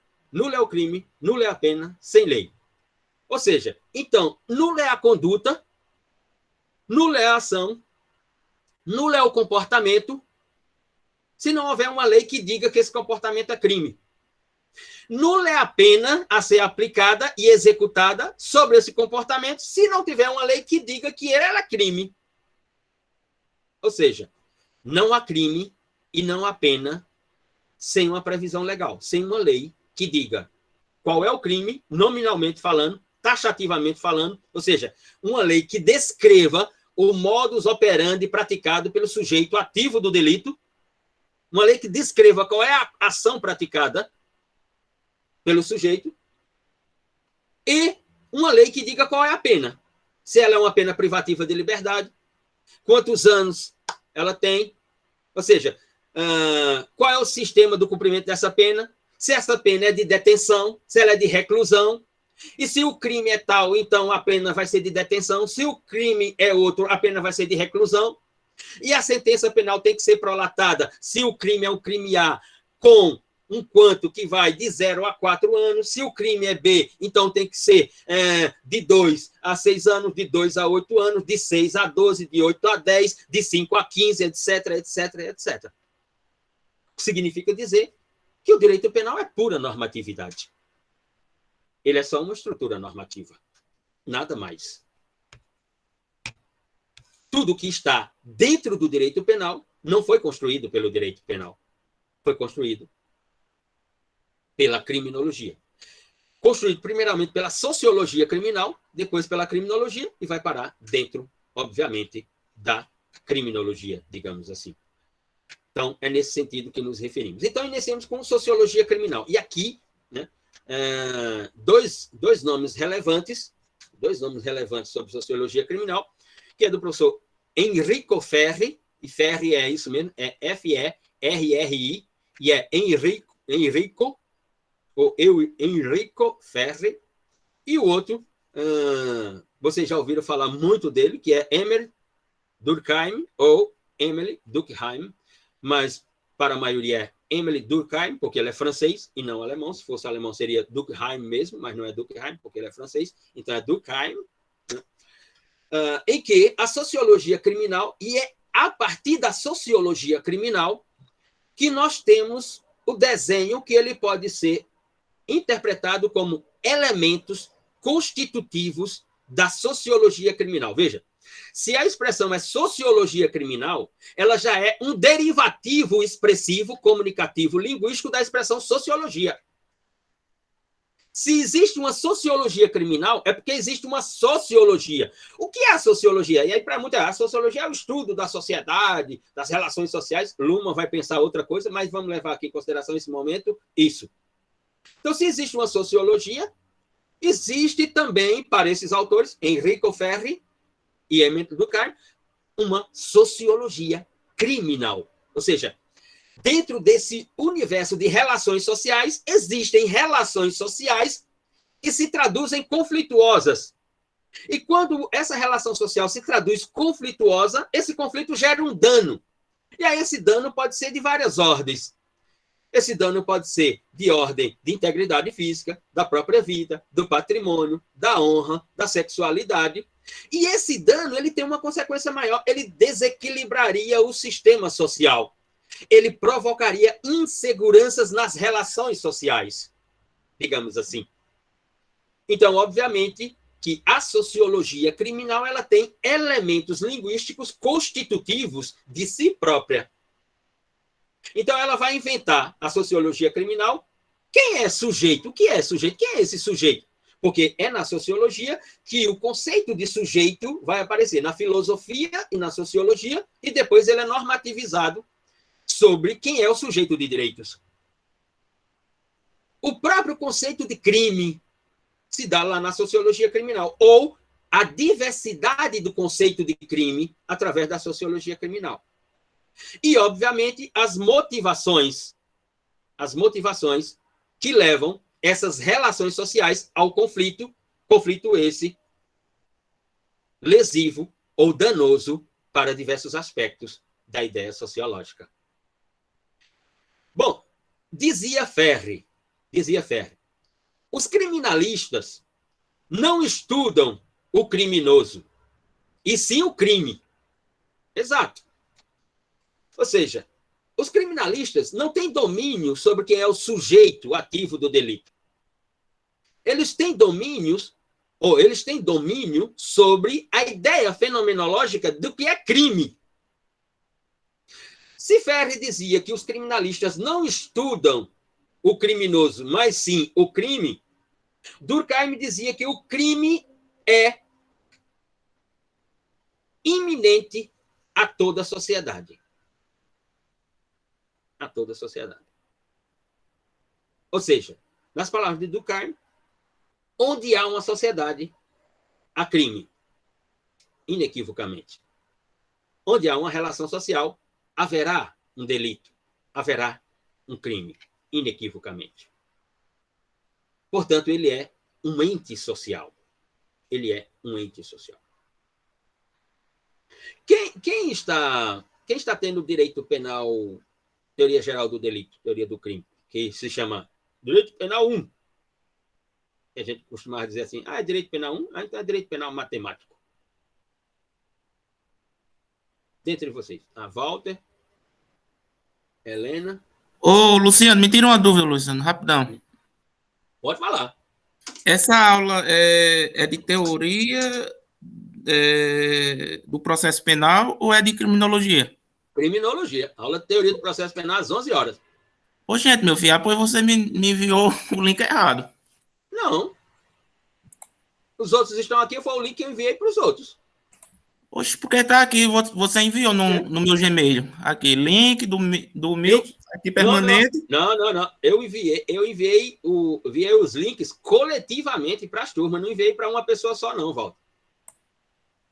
Oxe, e como eu vim parar aqui, Luciano? Não sei. Aí, meu, não tenho domínio sobre isso. Aí eu não tenho nenhum domínio sobre isso. Eu mandei para as turmas que estão registradas no sistema da UEPB lá. Peguei os e-mails que estavam lá de cada turma e mandei o link correspondente, o link respectivo. Oxi. Mandei coletivamente. Depois eu vou ver aqui que muito deu. Eu não tenho domínio sobre isso, não. Valeu, Luciano.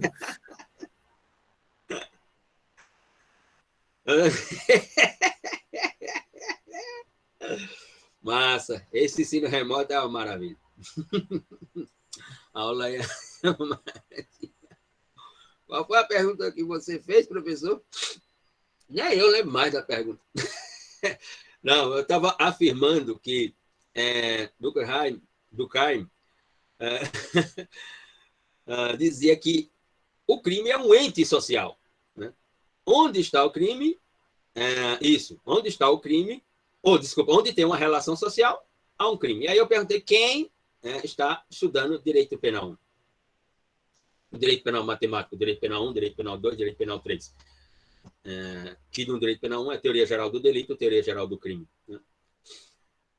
Quem está estudando direito penal, teoria geral do delito ou teoria do crime, né, provavelmente já se deparou, né, com as construções lá colocadas pelo professor, acerca das escolas criminológicas, que os autores chamam de escolas penais, né? E essa ideia de Durkheim, que ela não está numa escola criminológica, assim como ela não está numa escola penal, ela está num modelo de escola sociológica criminal. Emil Durkheim, não era um criminólogo e nem tampouco um penalista, ele era um sociólogo. Então, as construções dele estão dentro da sociologia, e dentro da sociologia, um subsistema do sistema sociologia chamado sociologia criminal. E depois os americanos vão explorar isso magnificamente. Magnificamente, eu digo, do ponto de vista da produção avassaladora de sociologia criminal na realidade americana. Então, ele fazia a afirmação de que onde há uma sociedade, há, portanto, o crime. Ou seja, onde há uma relação social, haverá, portanto, um crime. Isso vai parar dentro de uma escola criminológica, que é a escola clássica, que nós veremos mais à frente. Isso gera um debate riquíssimo entre dois grandes autores da escola criminológica clássica, que é Beccaria, de um lado, e Francesco Carrara, do outro. Beccaria com a sua obra Dei delitti delle pene, de 1764, e do outro lado, Francesco Carrara com a sua obra clássica denominada de Il Programma di Diritto Criminale. Isso gera um debate interessante. Nós veremos lá à frente nas escolas criminológicas quando iniciar. Ora, essas teorias sociológicas, né, e que nós estudamos muito o pensamento estrangeiro, a ideia de sociologia criminal, ela também é uma criação que está nos estudos de Tobias Barreto. Ele é tanto um sociólogo criminal, quanto ele é um criminólogo, como ele é um penalista. Com a obra que eu me referi aqui no início da aula, que é a obra denominada de Menores e Loucos e o Fundamento de Punir. Uma obra construída entre 1878 e 1882, e ela é publicada em 1884. O ano de sua publicação é 1884, mas a obra ela é escrita e depois ela é revista por ele próprio, quando ela é escrita antes dele se tornar professor da Faculdade de Direito do Recife, e depois, quando ele é professor, ele revê a obra, faz mais algumas atualizações e publica a obra em 1884, 5 anos antes da sua morte. Essa ideia de sociologia criminal, ela dá origem a uma série de teorias sociológicas de natureza criminal, que nós vamos aqui passar por 3 delas rapidamente. Por exemplo, a sociologia criminal dá origem a escolas sociológicas ou teorias sociológicas como a desorganização social, a subcultura do delinquente e a teoria da anomia. Então, eu tenho pelo menos três variantes dessa ideia de sociologia criminal. A ideia de desorganização social, por um modelo de pensamento sociológico criminal, afirma que o crime surge nas relações sociais exatamente por uma questão de desorganização social. Como a sociedade está desorganizada, né, autores como Clifford Shaw, nos Estados Unidos, e Henry Mackay, por exemplo, na sociologia criminal americana, esses 2 autores, eles vão enfatizar de que o surgimento, o desenvolvimento e até a expansão do crime, ou das condutas denominadas de crime, elas se dão, essa realidade se dá por uma ideia de desorganização social. Sempre abrindo parênteses, lembrando que, seja a sociologia criminal, seja a criminologia, seja o direito penal, esses fenômenos não constroem o conceito de ação. A criminologia não diz o que é ação, a sociologia criminal não diz o que é ação, o direito penal não diz o que é ação. O conceito de ação ele é construído na filosofia. O conceito de ação na filosofia de Aristóteles, que é o originário, e depois no filósofo matemático alemão chamado Leibniz, que hoje, inclusive, é nome de clube de futebol na Alemanha, o Leipzig.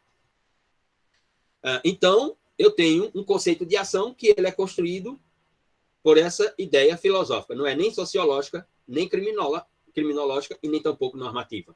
É filosófica. Só para enfatizar e fechar o parênteses. Uma outra teoria sociológica, portanto, é a teoria da subcultura delinquente, né? Construída também na sociologia americana por autores como Albert Cohen e Wolfgang, e um autor ítalo-americano, meio italiano, meio americano, chamado Ferracuti.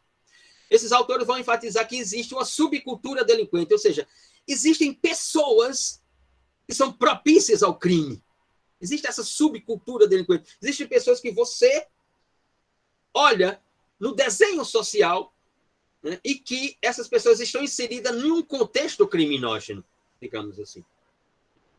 E a teoria da anomia, construída por Robert Merton, também na sociologia criminal americana, né, de que essa ideia das relações sociais, que se traduzem conflituosas e, portanto, lesivas ou danosas, chega a um ponto de anomia, de que chega um momento de que, será que é relevante, não é relevante? Sim, mas ela existe, a criminalidade existe, ou as formas de criminalidade existem.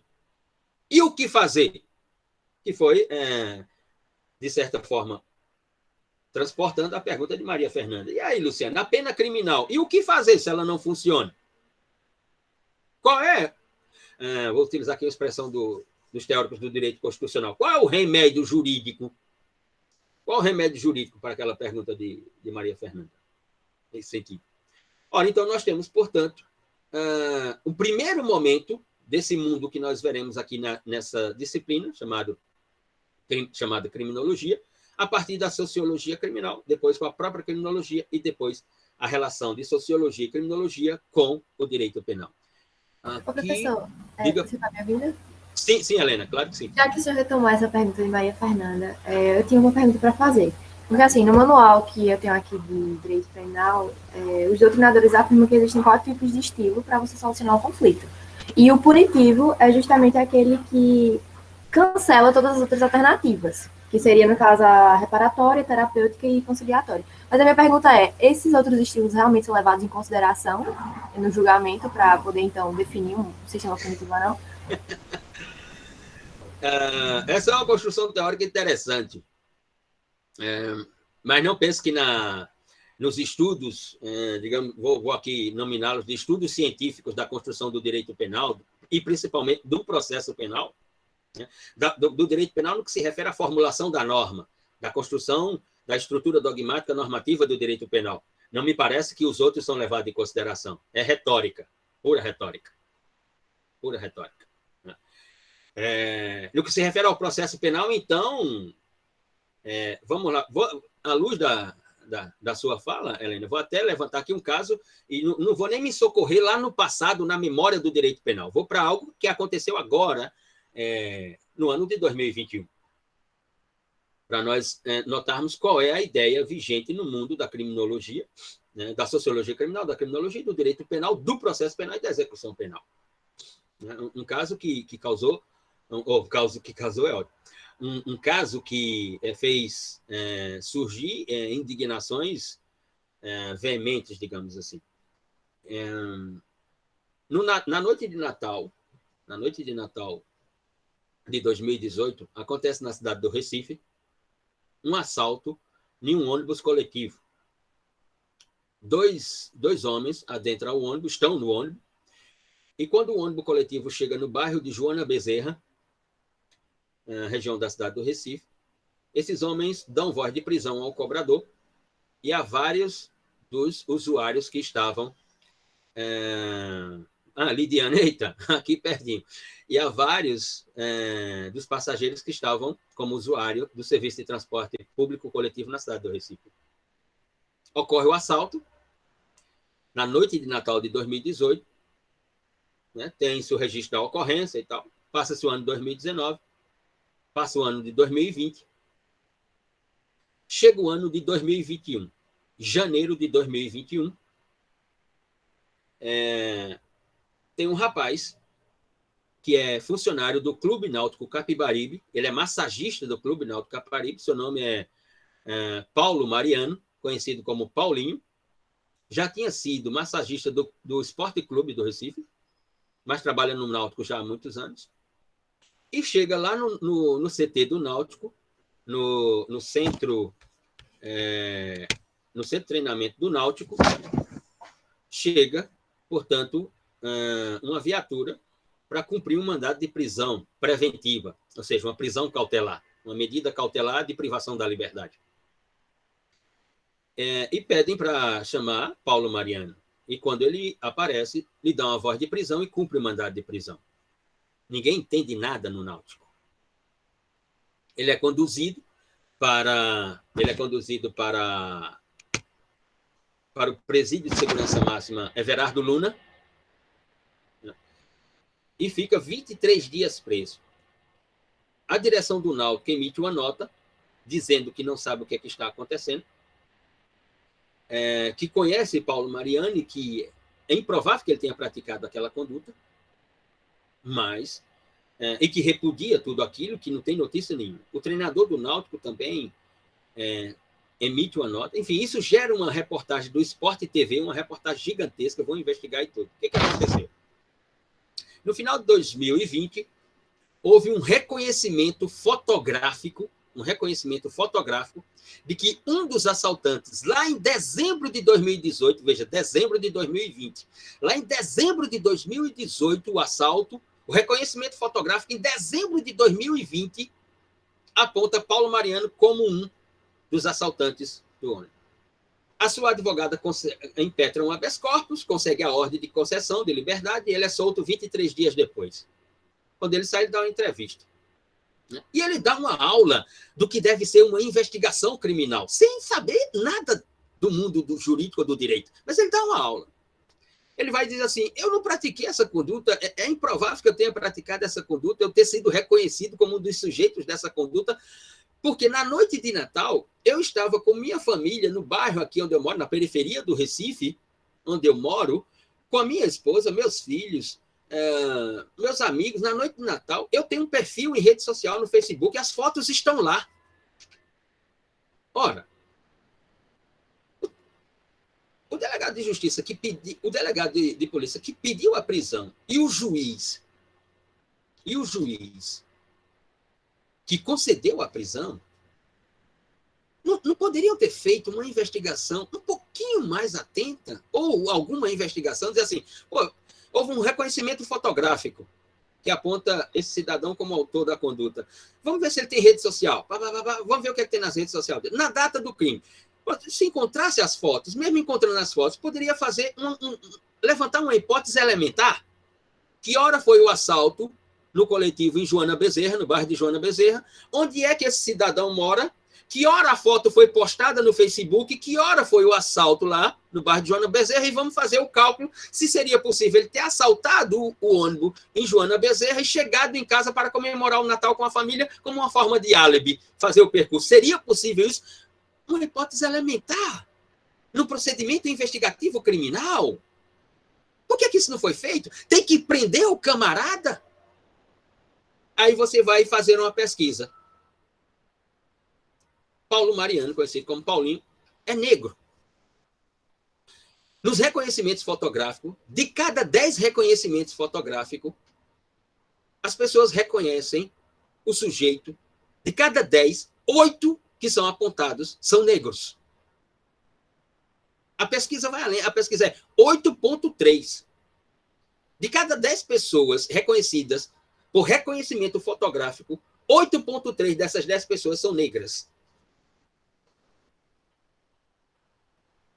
Como é que as outras alternativas colocadas aí no manual de direito penal que você está lendo, por esses professores, como é que as outras alternativas são levadas em consideração no direito penal material, na investigação criminal como pré-fase de um processo penal, ou como a primeira fase da persecução penal, envolvendo investigação e processo, como é que elas são levadas em consideração? Rafael Franca, é possível dizer que a teoria das janelas quebradas, passaremos por ela aqui, Rafael, seria um contraponto a essa ideia de subcultura delinquente? Sim. Uhum. Uma vez que mostrou que a desorganização social proporciona as condições para o crime e condutas desviantes, eu não sei se mostrou, mas levantou a hipótese. uma vez que mostrou que a desorganização social proporciona as condições para o crime e condutas desviantes, as quais abarcam um grupo diverso de pessoas, independente da classe socioeconômica. Sim, Ana Teresa, essa história de Paulo Mariana é o processo de Kafka, é a história de Joseph K., né, que acorda com os policiais batendo na sua porta, dizendo, está preso, vamos embora. E ele diz, preso pelo quê? O que é que eu fiz? Não, você está preso, não importa. Sim, mas qual foi? Não importa, você está preso. E acontece isso. Sobre aqui, Rafael, nós passaremos, Rafael, sobre... nós passaremos e falaremos sobre a Break Windows, teoria das janelas quebradas, no debate que a Escola de Chicago teve com Klaus Roxin, da Universidade de Munique. E, portanto, trataremos sobre essa questão. Mas não tenho segurança de que ela tenha mostrado isso, né? Porque, enfim, nós nos referiremos mais à frente sobre essa teoria. Eita, já acabou a aula aqui. Tenho que ir para outra. Teve o caso do ciclista esses dias também. Exato, lá do Rio de Janeiro, o instrutor de surf no Rio de Janeiro, que está esperando a namorada, que trabalha numa loja, que foi pegar um vestido para fazer uma entrega lá não sei aonde, e ele está com a bicicleta, vem 2 rapazes brancos e diz assim, ei, você roubou essa bicicleta minutos atrás, essa bicicleta é dessa menina. Ele diz, como é que é? Você está louco, é?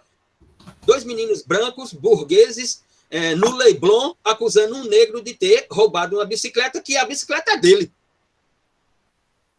A pergunta é provocativa, não tenha dúvida, se esse rapaz, instrutor de surf, negro, que está ali sentado em cima de uma bicicleta, no calçadão em Ipanema, esperando a namorada que está numa loja do outro lado, que vai sair, que ele vai levar na bicicleta para entregar um vestido não sei aonde, se ele fosse branco, aqueles 2 rapazes burgueses chegariam para ele e dizer assim, ei, você roubou essa bicicleta minutos atrás aqui dessa minha amiga. Ele seria confundido se ele fosse branco? Professor, eu sei que a aula está terminando, mas é que eu estava lendo uma pesquisa um dia desses, o senhor falou em reconhecimento facial, que era uma pesquisa da Universidade Americana, que mostrava que as pessoas tinham dificuldade em reconhecer reconhecimento facial com grupos raciais diferentes. Então, claro. Pessoas negras tinham dificuldade em reconhecer facialmente pessoas brancas e vice-versa. E de trás, os caucasianos também, e vice-versa. Os caucasianos também não conseguem identificar direito os negros. Eu vi essa pesquisa também. A ideia, para finalizarmos, a ideia do uso de tecnologias em matéria criminal é um desastre civilizatório. Essa ideia de reconhecimento facial, essa ideia de usar outras tecnologias, como, por exemplo, banco de dados de identificação por biometria, ou sei lá qual é o quê. Isso é um desastre civilizatório. Por quê? Porque, como nós veremos com Alessandro Barata na Escola Crítica, o direito penal tem sua clientela. E nós sabemos qual é a clientela do direito penal. Então, ele irá buscar só quem faz parte da sua clientela. Quem não faz parte da sua clientela, ele não irá buscar, obviamente. Professor, muito obrigada pela aula, por esse encontro. Queria só saber se a gente vai ter alguma sala no Google Classroom. Não, eu não vou usar o Google Classroom. Exatamente, vou até concluir com isso, Anita, e que isso já está gerando problemas. Na Universidade Federal, recebi hoje pela manhã um comunicado da Universidade Federal dos professores que pegam textos e postam, por exemplo, na Universidade Federal é no SIGA-A. Eles utilizam o SIGA-A para... Os professores deixam os textos lá e tal. A Associação Brasileira de Direitos Autorais está processando a Universidade Federal e os professores da Universidade Federal que hospedam esses textos tirados da academia.edu, do Scribe, não sei de onde, e postam lá. E os autores e a Associação Brasileira estão processando a Universidade Federal e os professores por essa postagem nesses locais, sem o recolhimento de direito autoral. Daqui a pouco vai chegar aí nessa ideia do Google Classroom. Os professores que postam os textos aí e tal, depois a Associação Brasileira de Direito vai dizer, ei, você não tem permissão para postar aí, não. Tem permissão para postar aí, não. eu sei, eu concordo que é um absurdo total, mas é a produção de risco. Então, eu utilizarei, né, mandarei para a senhorita Tayana os textos, o plano de aula, né, e as aulas aqui, como são gravadas, elas serão hospedadas no canal do YouTube, né, do NuPodJus. E aí poderão acessar o YouTube lá no NuPodJus e reassistir a aula quantas vezes quiserem. E o material será encaminhado diretamente por e-mail para vocês, nesse sentido. Sim, hoje à noite eu mando o material, né, por e-mail, e a senhorita Tayana, ela distribui para todos. Ok? Vou ter que ir para outra aula, já são 11h04. Tenho que ir para outra sala. Nos vemos, se eu estiver vivo, nos vemos na próxima semana. Se eu não tiver, não aparecerei. Aparece outro professor. Luciano. Diga. Luciano, o link da aula, meu chapa. Só tá vindo para isso aqui. O pessoal tá vindo para cá? Tá, eu mesmo tô caindo aqui. Tá vindo para essa, professor. E, inclusive, eu sou da outra turma. Eu entrei. Tá dando zebra, professor. Tá dando zebra mesmo, zebra. Aproveita que sai a turma anterior e fica nessa mesmo, gente. Vou até colocar aqui, após assim. Criei links individuais para cada disciplina. Essa disciplina de criminologia é um. Por exemplo, o de linguagem e argumentação jurídica da manhã é outro, o de linguagem e argumentação jurídica à noite é outro, mas se está dando isso, aí é um problema da própria criação do link pelo sistema do G Suite lá no Google, mas não...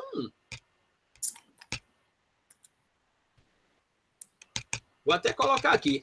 Agora eu percebi. Então, vou até colocar aqui para que fiquem cientes. Pronto, está aqui. Tá vendo? Luciano Nascimento. Então, o próprio sistema gerou o mesmo link. Tá vendo? Sim, mas eu não tenho nada a ver com... Não tenho nada a ver com isso, não. Eu não construo o link, eu só clico no botão. Não tenho nada a ver com isso. É verdade, professor. Não tenho nada a ver com isso, não. Aqui. Tá aqui, todos eles. Aí.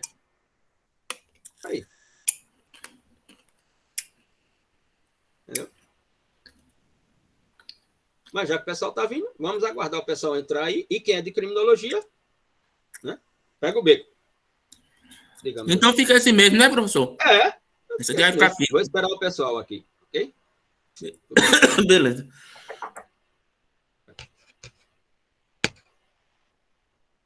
Essa gravação para os vídeos ficarem separados.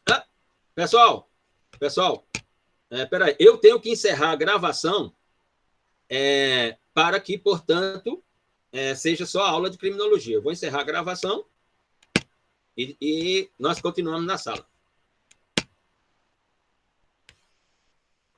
Interromper.